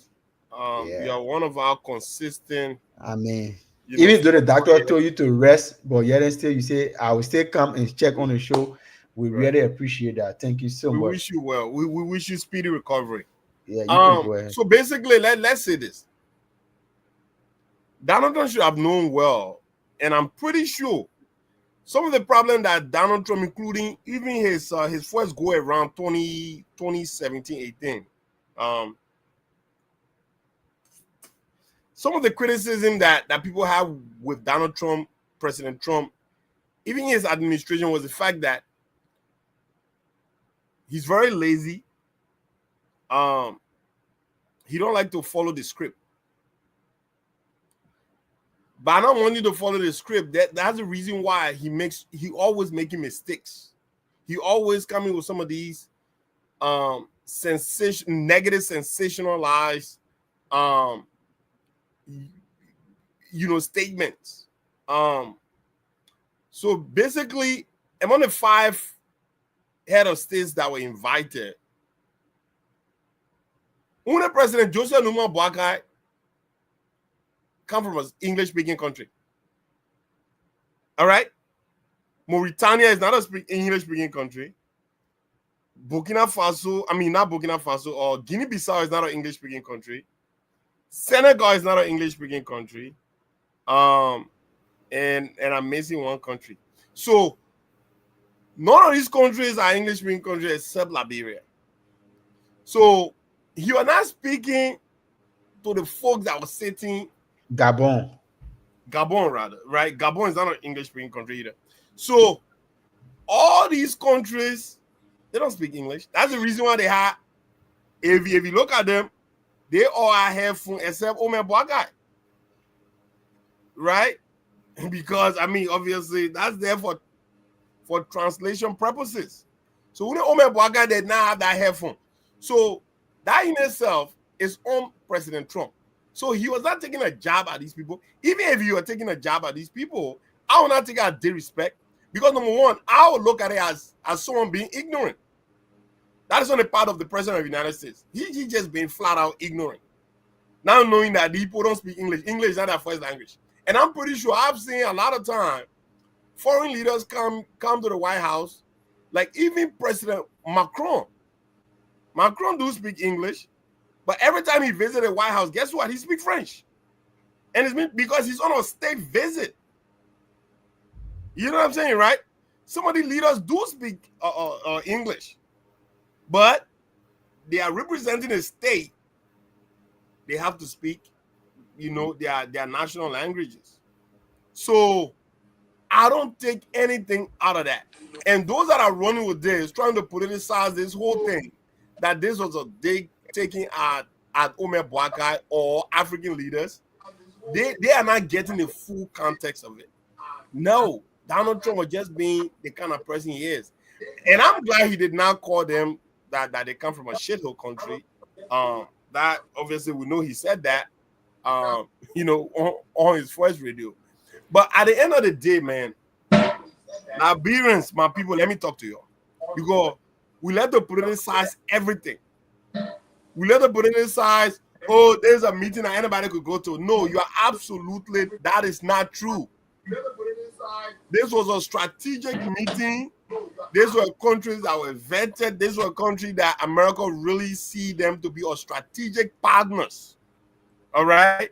So don't sit there and be like, this will happen to anybody. It will happen to Joe Weah. No, Joe Weah don't have the mental capability to sit at this kind of high level meeting. I'm sorry, I'm not being disrespectful or condescending towards former President George Weah, but obviously he's not caught like that. He's really not. He's not caught like that. So this is what you get when you put yourself in a good position. Elect a leader that controls, or that commands the audience as big as this one was, or a stage as big as this one was. That's what you get, man. And Omer Boakai definitely did hit it out of the park. This was a super, super duper home run.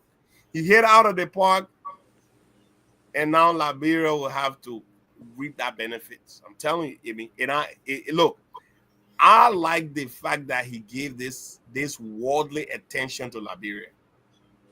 People don't understand how that's gonna manifest itself. If you understand public relations, you get to understand what this is. This was an unintended publicity. Unintended. Because even you go, like Famula was saying, if you go on Google, if you go on YouTube right now, they got the Boakai versus Trump. Even on TikTok, yeah. So that's the trending thing happening in the world right now. And if you're a Liberian, you should be proud of the fact that your country is trending. Yeah, so you guys said it all. It's not a bad something for Liberia or for the president. No, it's on President Trump. That's not doing his homework. That's how everybody's seeing it. And like Touré said, he doesn't like to follow the teleprompter. He want to always get off strips, and that's why always end up happening, right? Because he doesn't know these things, and they have to keep him up. Or sometimes they give him this briefing, but he doesn't really like take it seriously. He's I'm just go in there and just do what I do to the rest of the other people that come here and stuff. And like Tubel was saying, even when Vladimir Putin, his best buddy, Vladimir Putin doesn't speak English when he comes to the White House. And they always we always hear that stuff on the like that translation and something. So it's for him to be. That's why I called it. He was being rude and condescending to the leaders, and I'm glad that even the American public pick it up that they try to beat him up for that, and not the heads of states that he always, and that's why I said as far as if you are taking us any seriously, because this was Liberia, like he once said, Africa, this was Africa, and he once said was shithole countries. So maybe he thought like he just coming there to ride on it, and I hope these leaders stand up to him and demand or pull forward that what they really. Like he said, partnership. Even Trump said from AID, right? He said that today, right? for the meeting from this engagement and stuff coming from AID to partnership or something like that. He said it today. So Yeah, from A to trade. yeah. So thank you to trade. So it's kind of like partnership now that we're talking about. So don't do that. Don't disrespect me. Let's talk the thing here like we are partners now. You're not doing me any more favor. You're not giving me any more aid. Let's just talk about it and yeah, like I said. Rub some koto on the paper knee tomorrow. Let him go back in there. Hey, if you guys another more highlights, let's do it. Let's be on the positive side and have as much PR as we can because we're looking for people to Google our country and come in and looking for investors and the world.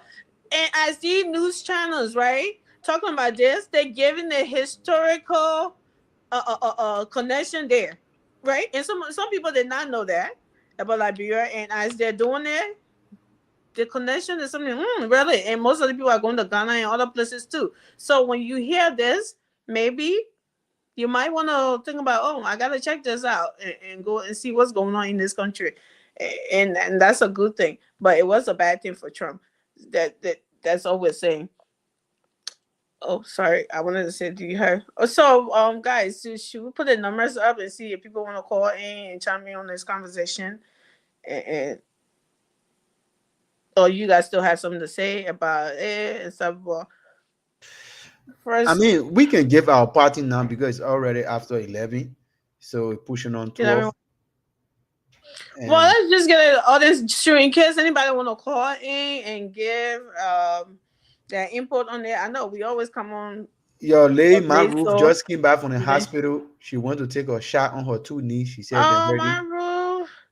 I'm So so sorry. I yeah, wish you speedy recovery.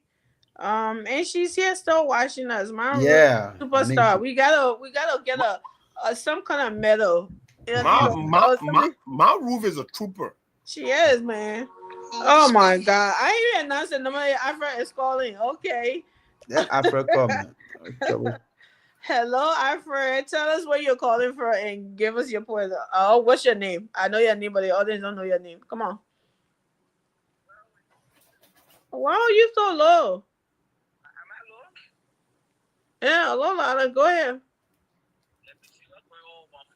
Yes, We go. can. Hello, can you hear me now? Can you guys hear him? Yeah, you're a little low, but go ahead. They can hear you though. But the way you, All right. This is Alfred Konowa, and I call you from Waterloo, Iowa. Well, I've been following the conversation tonight. I think everybody has their spin on the conversation with regards to the display today that we saw at the White House. But this is my own opinion regarding the issue. I think looking at it from sovereignty, so to speak, point of view, I think Africa as a continent, we still have a long way to go. The summit today, in my view, is just another display of this unity on the continent. And there's a need that the young people on the continent rise up to the moment to change this slavery mentality that nothing can happen in Africa except it involves white hands.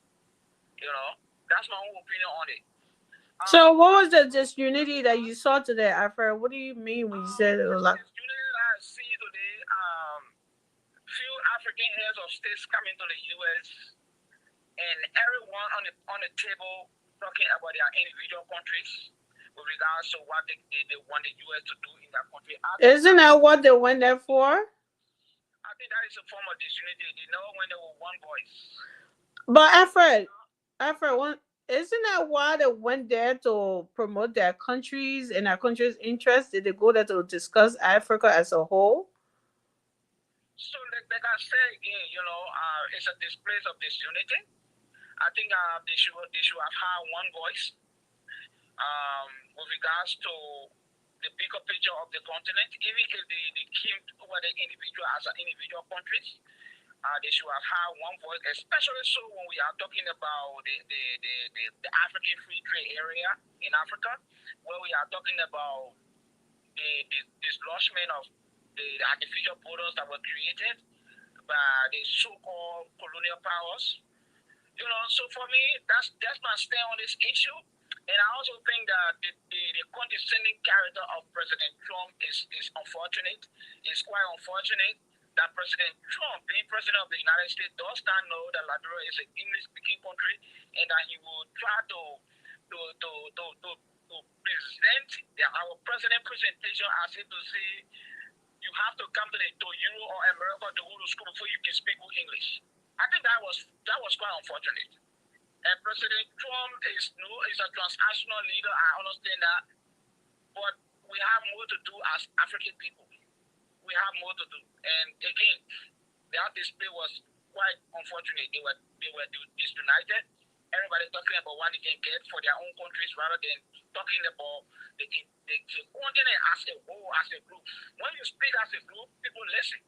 But everybody's speaking about what they can get. President Blanca, after telling us that China have helped the country to know the different natural resources that we have in the country, he came and start talking about in one America to help Liberia in a survey to know what we have.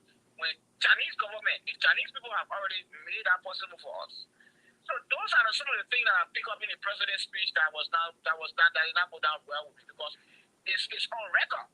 This president State of the Nation address, he told us vividly that the Chinese government helped the Liberian people to know exactly what we have as our natural resources. But the country of America is not begging American government to send people to go do survey.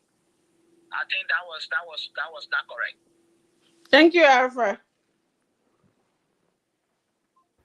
But So, guys, Alfred, that's the thing. Alfred a little confused people sometimes. Number one, these begging was the president begging today? these leaders were invited as individual leaders, right? If Donald Trump wanted that, Donald Trump would have called for an African summit. And it will not just be 5 person Right. come to speak for 51. Right. These were individual countries. Yeah. individual leaders going there to sell what they want the US to buy. All right. The Senegalese president was talking about how it will be 6 hours for President Donald Trump to build a golf course in Senegal where he can go showcase his golf talent. Golf skills. So everybody was doing their thing.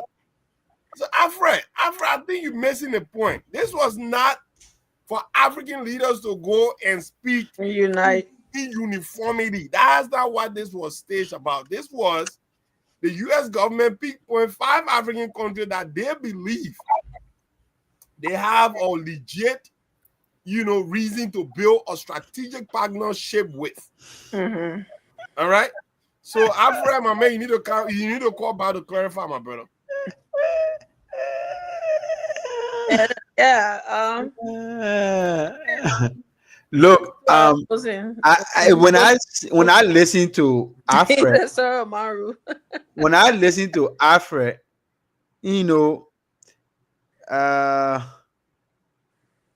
it's okay that Alfred called on our show tonight, and we want to commend him for that, to be our only lone caller, to help the lone soldier. Yeah, the AWOL soldier call. And don't do my brother. And I mean, how was the man I can say he's an AWOL soldier, but be as a man, Alfred is my brother from the same era. So I mean, it's okay. You make your point, but if you listen to the survey, look, survey that one person can do survey, my people, Alfred, that one person can do survey. So when the Chinese do survey, don't you think that we need Americans to do their own survey? You know how many, what other funny that the Americans will do if they do their own survey? So you want us now to say that every time that somebody does this, it should just be banning and found out? You need other people. Why you think they get fast checking now? They get fast checker now. When people say something, they get somebody that will go and fast check it to make sure that it is correct. So it is not a wrong thing for the president to ask the United States to have their own expertise and technology to come to Liberia to help us, because the president already laid out that America has been a long-term partner to Liberia. Mhm. That's it. So we cannot tell the American president that China has already done all of our mineral survey if he's sitting in the Oval Office asking for American help. You need to bring America on board. And in fact, this is the thing. If the president is even invited to any other power, he will have to tell them, bring your own expertise too, to do their own survey and also help us in other direction. That's the help that we need. Thank you, family. So I will not seeing you again. I thank you giving me. I know where you're coming from without your thank you. Go ahead, sorry. I come in. Thank you. We closing now, right? Yeah. I think it's a good thing. Good conversation. Thanks to Brother Ave. Brother Ave brought similar conversation or argument in a chat room concerning a survey, and I told him that survey is basically subjective. If you had a different country that has certain interest that came to your country, did a survey based on their interest, it's important to you have another country. I mean, those are countries with different interests. You don't really know and what America interest will be when they shall have done the kind of a survey that they need to do in your country. So now basically we had a funding for another countries and resolve on another country based on our interest. Then you cannot get America coming to do their own survey because the president said it in his State of the Nation address. That doesn't in any way subject any country to that particular survey. Why is it America will say, okay, we know you got a report, you got a comprehensive report on the survey you did, but we want to do our own survey. Because we come into, don't forget to know that we're talking about a country where they have a lot of experts in different fields. So, I mean, it's a good thing for people to share their own perspective on the presentation today, but I think we're doing well, and I think as well we should do more as to put forth our own, agenda for in a given meeting, because those kind of a meeting are meeting that is restricted within a particular time frame, so you will not be more explicit. But in summary, it's good that you put for your agenda. A great conversation. Always, sometimes we experience a lot of reason why we're not coming on here soon. And we want to apologize for being here a little bit late. We try to work on things, as we made progress with this platform over these conversations. It's not easy. This is America. Everyone has different schedule. So we want to make our listening audience, and put in an acknowledgement of that. We will work on things. So great conversation. Let's keep sharing as we grow this platform together. Like Amy can always say, you have your own will to come and say yours. We understand that we're coming. Always believe that we are more savers. We got rules and regulations how we proceed here. Right. You can be from any part of the world. We encourage you to be here so we can grow this. This is all about. Course, not my course. Yeah, I mean, you want to see it from another perspective. Like one of the representatives can say, Representative 40 formula. You can see 6 another way. I can see 6 as being 9 from the other angle. I think that's the uniqueness of this platform. And I think we can keep doing these things. Thank you for having me up here as a host. And I want to say thanks to all of my colleagues, family, and Dr. Ray for sharing their little education about some of the things that they know about normal Liberia. I'm always wanting to be here with you guys. Yeah. Likewise, man. Likewise. Always a pleasure being on with you as well. Did you close, Ray? Well, let me just say this. So at the end of the day, thank you very much. Sorry, I think you have just closed to every one of us because I was going to say the same as I. So, yeah. There was heavy rain in Pennsylvania today. I caught up in that whole rain. Absolutely, like I mean, sorry, obviously you live in the area, you know exactly how that was. So but that's not me trying to make an excuse. I feel like every day now we're still talking about this whole thing. Look, guys, we're gonna get there. This is America. If you know how things work around, you know exactly. Time is nobody's best friend here. And we try to cut it as best as we can. So as we try to navigate through this, if we can get consistency for not just Amy one being here because she's always punctual, and we're just gonna work around that. So I personally, I'm gonna take some responsibilities like always, but we're gonna make it work. Okay, we're gonna make it work. It's a new thing. We don't have our producer. We don't have. Exactly. That's what we didn't show you any images. Right. And stuff, you know. We're working all to of have that. a producer in Liberia so we can put that person on budget. You know what I mean? That person will wire everything for us, all our images and everything. They'll upload everything. Then we just come and get fired. Yeah. Thank you, Amy. Thank you very much. No problem. So thank you guys. We all are in this together. So we're working on the radio station to get on the radio station in Liberia. I know a lot of people. That's how you used to watch us on our sisters platform, Spoon Talk. But this platform haven't had it something for the radio yet. But we're working on that, and that's a lot of people also had not realized that we're on this platform Monday to Friday or Saturday or Thursday, like whenever now, you know, or Thursday. So we're also working on that, and yeah, we like everyone already said, we will try our best to be on time and get that done. But we also have I don't know if some of you remember the guys that came on here like 2 weeks ago or 3 weeks ago with the West Point with that community, you know, engagement that they were doing a cleaning up campaign and stuff like that. Formula, I don't know if you remember.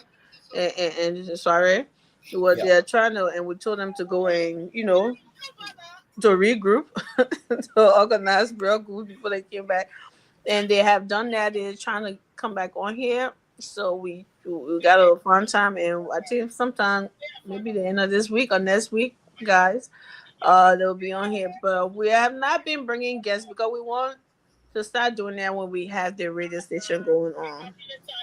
That would make you know a lot of people in Liberia, even though we are here for people in the diasporas, but mostly we're trying to you know conscientize and educate our people in Liberia, mostly because they're the one who has the voting card now. Remember, and they're the one in the country. As much as we want to be informed and want and know these things, those are the people that we are really, you know, after we're trying to change the mindset of our people on how they vote, on how they put these politicians in offices that are not benefiting them, us.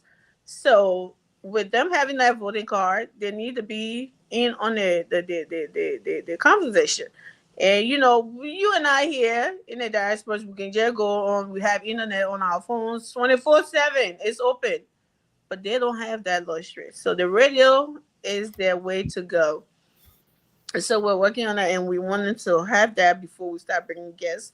There's gonna be a lot of guests that come on here, politicians, non-politicians, and you know, talking about some social issues too. And we'll be talking about some things that are not that are outside of politics. At the end of the night, we'll be reminiscing. So from that, have to run tonight.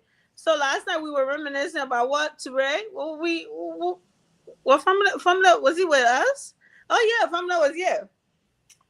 We were reminiscing about corporate punishment, right? Getting that chill whoop. Yeah, we Mhm. had a lot of things we talked about last night, but you know it's kind of funny now that we at this point in the conversation now. There are serious thing happening over there today. I don't know whether you experience it. That when you send money to somebody, And like, bro, somebody asking you for money, they're not knowing how you're going about getting the money. They don't know the kind of a responsibility that you have over here. And everybody just have this mentality that this land is a land of milk and honey. mm-hmm. We continue to say it's a land of equal opportunity, yes, but the opportunity that here is for those who work hard, who put in the work. Yeah, who willing to put in the work, that they the one the opportunity there for. And then when I saw one of my friends who just came to America a few days ago, he posted, "I'm living the American dream." I was already in vacation in Labrador when I saw he posted. Then I text my other friend. I said, "Can you please tell that guy that being in America doesn't mean that you live in American? Can somebody explain what the American dream is?" He has no idea. And people don't know. You get in when you get in a plane, you come to America, that means you live in American dream. You standing in front of an apartment complex and taking pictures, standing inside the pool, taking pictures like American dream. That's not an American dream. Ask somebody who been here long before you. What is this American dream? When you Working get in a yourself, location. when you get The up in the morning, houses, the and condo, the mortgage. yeah, that mortgage, you paying all that credit card bill and all the everything that coming on you. Then you fighting now to balance yourself in between to fulfill some of those promises of some of your friends who were with you when you were down there.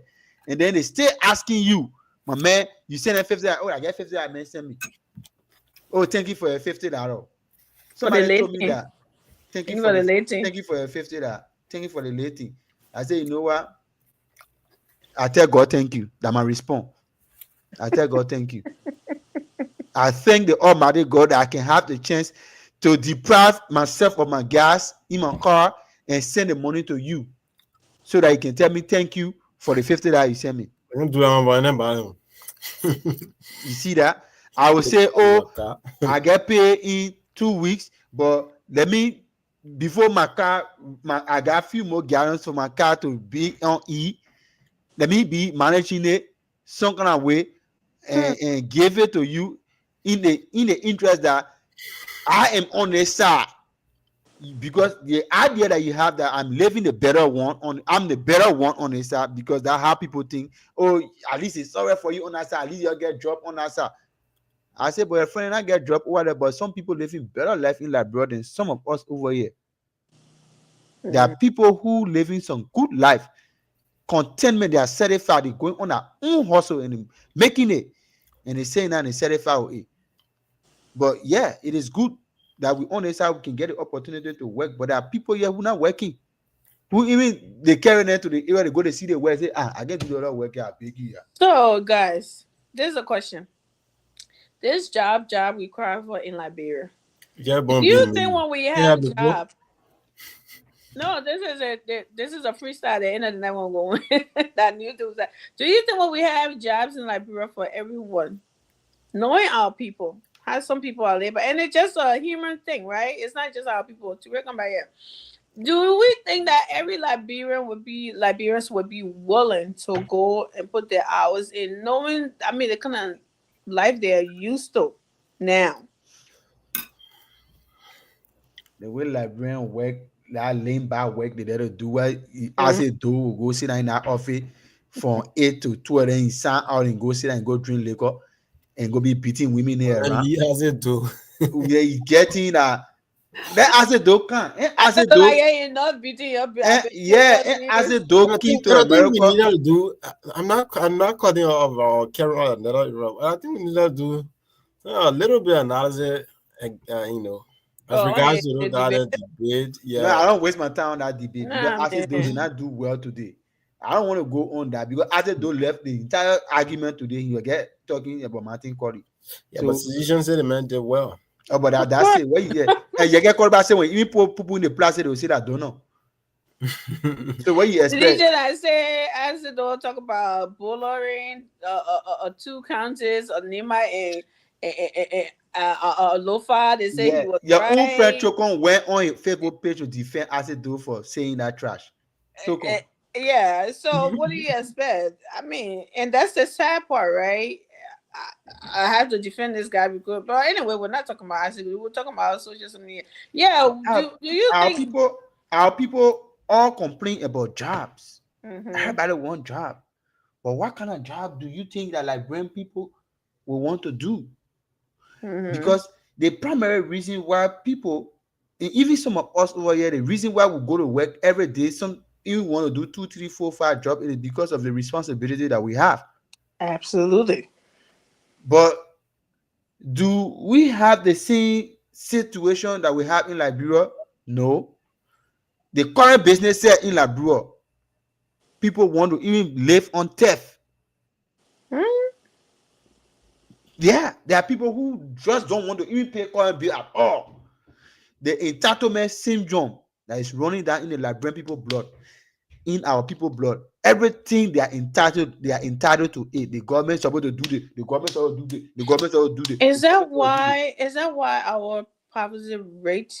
Can you say it? Is that why it's so high? And it's because you have some young people that who are making it, who are doing the little thing here and there, pushing here and there, doing that little hustle, and are making it. But some people are just sitting, like Family said, they want this money to fall in their lap, and they think the government is supposed to come and give them money. It doesn't matter what government is in power. They always. Do you think that contributes to some of the suffering or some of the things that are going on in the country? Or, I mean, because like we always talk about agriculture.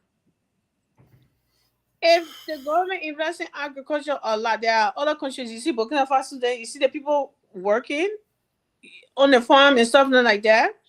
Places like Liberia, we are used to, especially for our young girls, they are used to the bluffing thing, right? And something, and even selling in the market. I heard some people say girls get they get embarrassed for selling, for doing businesses. So I'm kind of thinking that, okay, so if they get embarrassed for doing these things to get their own money, and all they want to do is just sit in the offices, and I'm not trying to be denigrating or condescending to anybody, but that is the reality in our country. We have to say it. Sleeping with these married men or sleeping with these men that have money, and that's the only way they think they're having multiple boyfriends and stuff, and that's the only way they think that's the only way to go. When you can do business, do your little hustle, and have your own money, that you don't have to take none of those nonsense for any men when they're trying to BS you, which was supposed to be embarrassing than the other form that.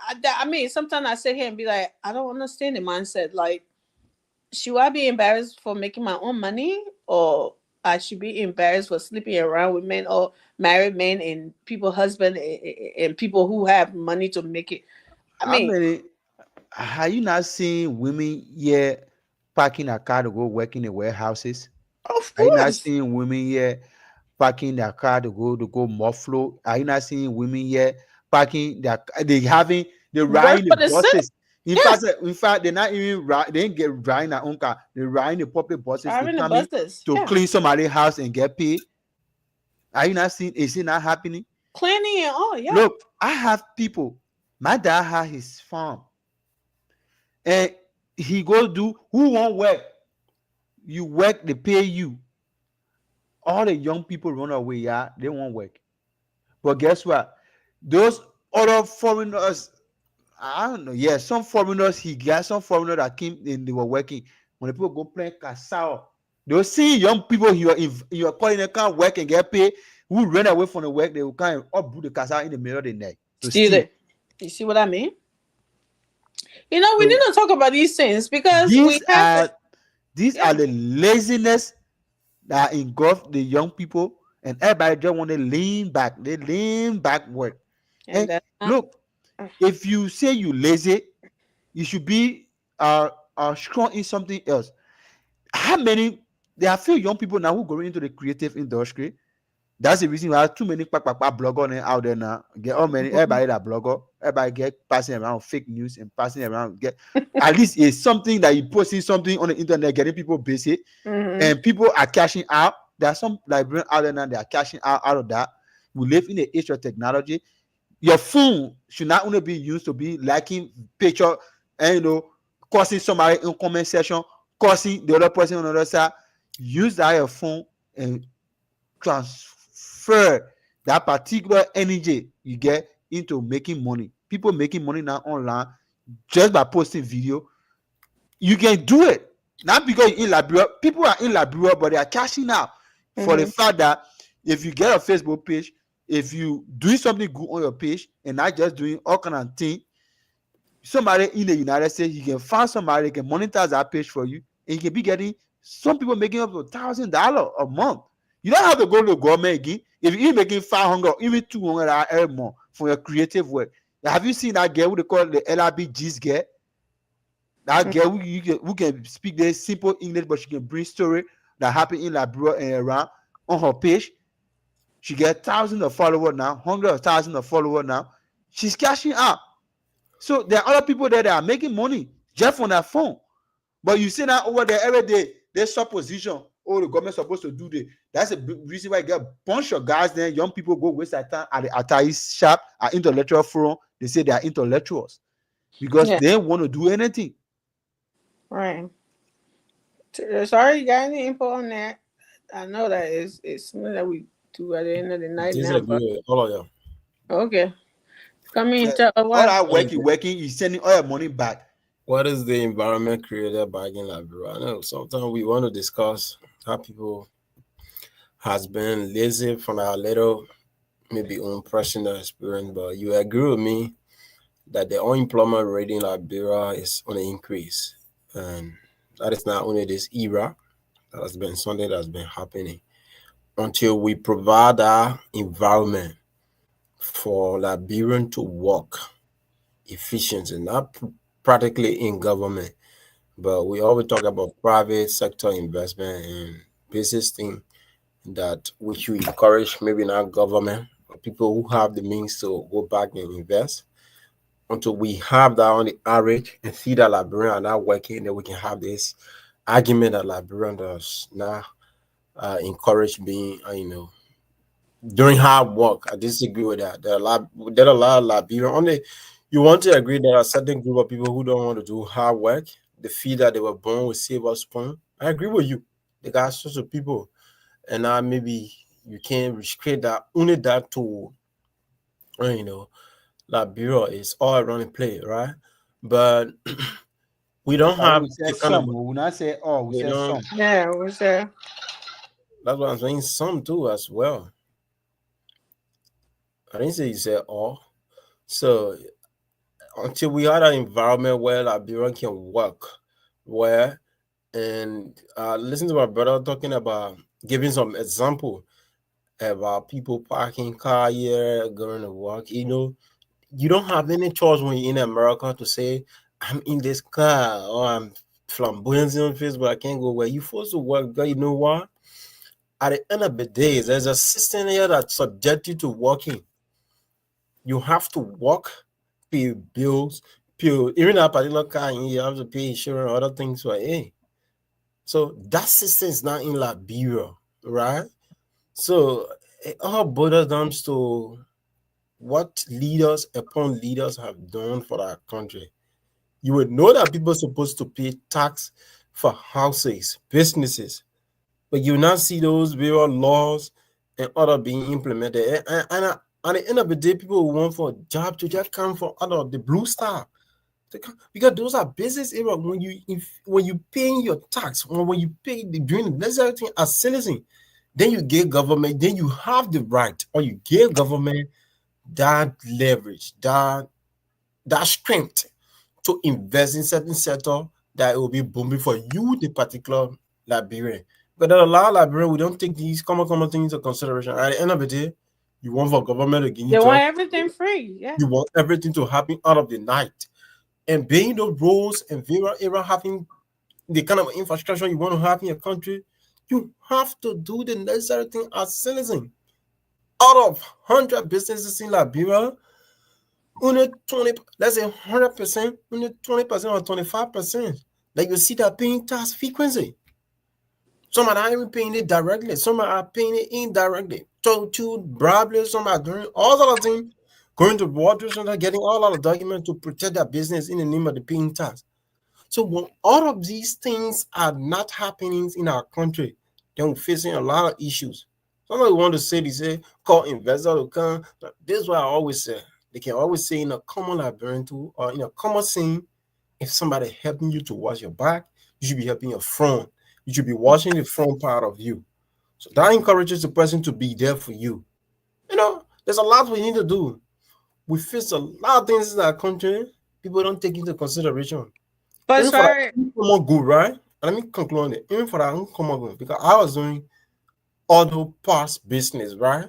Mm. Sometimes you see, for example, the fire service passing all around the place during some basic inspection about Mm. people who have fire, uh, how do you call it, fire Extinguisher. um, technician. Sometimes you will see people having, having brutal conversation with these guys. Like they should not have it. Why they should have it? It's not even Mm-hmm. necessary.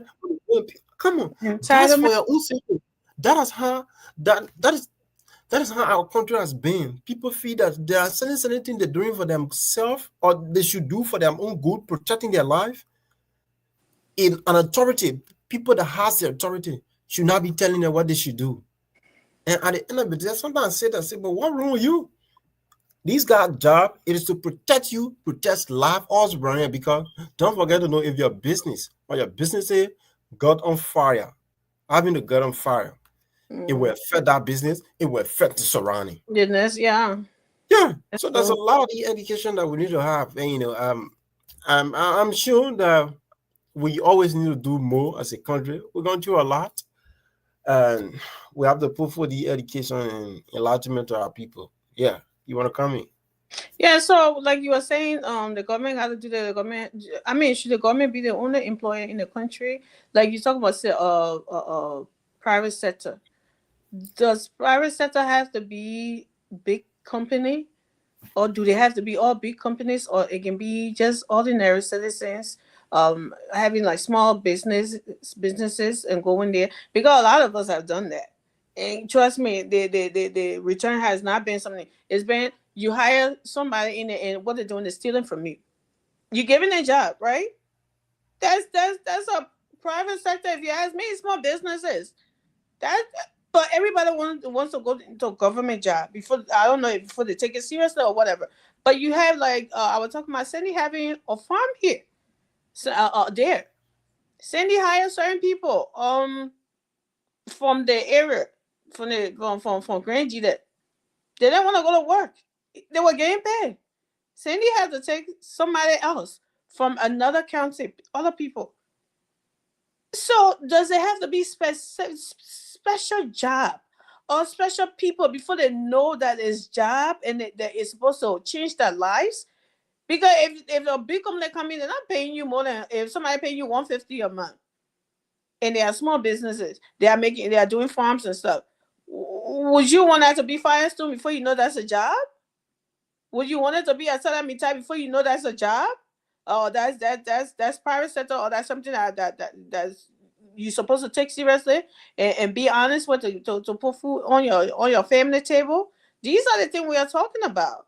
It's not like it having happened, but people are having take and then they bankrupt the person, the small businesses, and that person had to close down and come back to in the diaspora and stuff like that. So these are the things we're talking about when we're saying that will Liberians be rather willing to do these jobs from what they're used to and so entitled, feel so entitled. That's the discussion we're having. When I say, oh, they're all, no, we know that we have some well-meaning people that who want to work, but they don't have the opportunity And that I have want been to given to other people, and they abuse. Yeah, the reason you see most of these businesses are little investment people do back home, and maybe you can do your own survey. It is because people don't understand business from back here. It is if I want to do business back home, I'm not doing it on the basis of any family attachment. And most of these businesses, you want to be here by your brothers and all the things. I mean, business is business. Business comes with no attachment of relationship. And at the end of the day, you want to blame other people that has been hired, but you don't looking at somebody who you put in charge to have But handled it's it. not always though. It's not I always. mean, in most cases, leave me and do your survey. That is why I said do your survey, right? Mhm. In most cases, people that have invested from here back home, they do a family member. And I mean, your brother, I mean, you had attachment with a brother who you send your money to 1,000 a month to do business. If that brother have to leverage that money, the family will come in. So there are factors to some of these businesses that are even making progress because you want to be lenient with people. You don't want to go straight for the business aspect. Business is business. Even you're doing business with your mom, business is business. There's no mom shit, there's no brother shit in that, right? So sometimes there are factors that lead to some of the investment not making progress because we're too lenient on this side and we're not doing proper audit with some of these guys. You feel so relaxed because you're doing business with somebody there. You want to be relaxed with them. Oh, I trust the person. They will not do this. No, come on. You're talking about human being now. There's a lot of I've had friends, I've had people from here doing business back home, they have not been succeeded. And mostly, most of the thing is the kind of people that they have done their business with. But trust me, if you have to do with business with different person out of their family, somebody there that has certain choice, right? When that person do something to you, you're not thinking about him being brother to you. You take the law against him. But I mean, you now want to look at your own biological brother. I know some people can do it, right? Try And me. couldn't solve it. Yeah, somebody, you know. Try I mean, me. come on, I know what we're talking here. So Try at me. the end of the day, Papa and Mama will come and talk anything. It'll be done. Yeah. So You must not know me. But anyways, yeah, from there. So I think that's if we don't have anything else, we'll just stop it there. We'll continue to do these little. I think we should have a whole show talking about these things because it's important. Our people, we are facing these problems in yeah. our country. Gotta forgive me, small uncle. Yeah, we're about to leave. Exactly. We're facing this thing with these problems in our country, and the mindset of a government, and even people that support government, everybody wants the government to hire them. If all of us voted for an administration to come to power and want every one of us to get hired, like what the hell, man? Who's gonna be? How are gonna employ everybody? Who's gonna be? Who are we gonna be serving and something? So these are some of the things in agriculture that, like somebody said before, we have to make it attractive. People in Africa, young people think agriculture is all about old people and poor people. No, it's not. So it's a serious thing, and to show that it's important, people that go like stay on people land and stuff, like me, for example. I'm one of the guys that stay on my land. They make farms, and those people who sell the land, they live around those areas, right? They have to see land in. They not behind the houses. Let me put it in there real quote unquote. They were not playing potato greens or whatever on it, but when the other guy playing there, they come in like from the set stealing it and begging for it. What sense does that make? We all in the same area. We all have the same. So these are some of the things we are talking about. But anyway, from that was a great show and great discussion, social discussion. Everybody having I guess something tonight. So we're just gonna leave it there. Um, if you don't have anything else to say, I just want to say thank you, Maya Ruth, again. Thank you, and we pray that you for speedy recovery. Thank you for coming on, and thank you for everybody who's watching, who will not seeing, who not commenting. We appreciate you for being here, for always without this late. And when we come on late and everything, we'll be here. We'll continue. We'll, like we said, we'll get it together. And please chime in on some of these social issues when we're talking about it. Yeah, we'll get it right. We'll get it right. They say by jumping and falling, monkey learn to jump from tree to tree. So this moment could be one of our falling moment. We're falling, but we're still getting there. Amen. Yeah, so we'll get there. Amen. Yeah, and with that, we said good night. Have a great night. Have a good dream, and we'll see you back here, God's willing, tomorrow. Good night.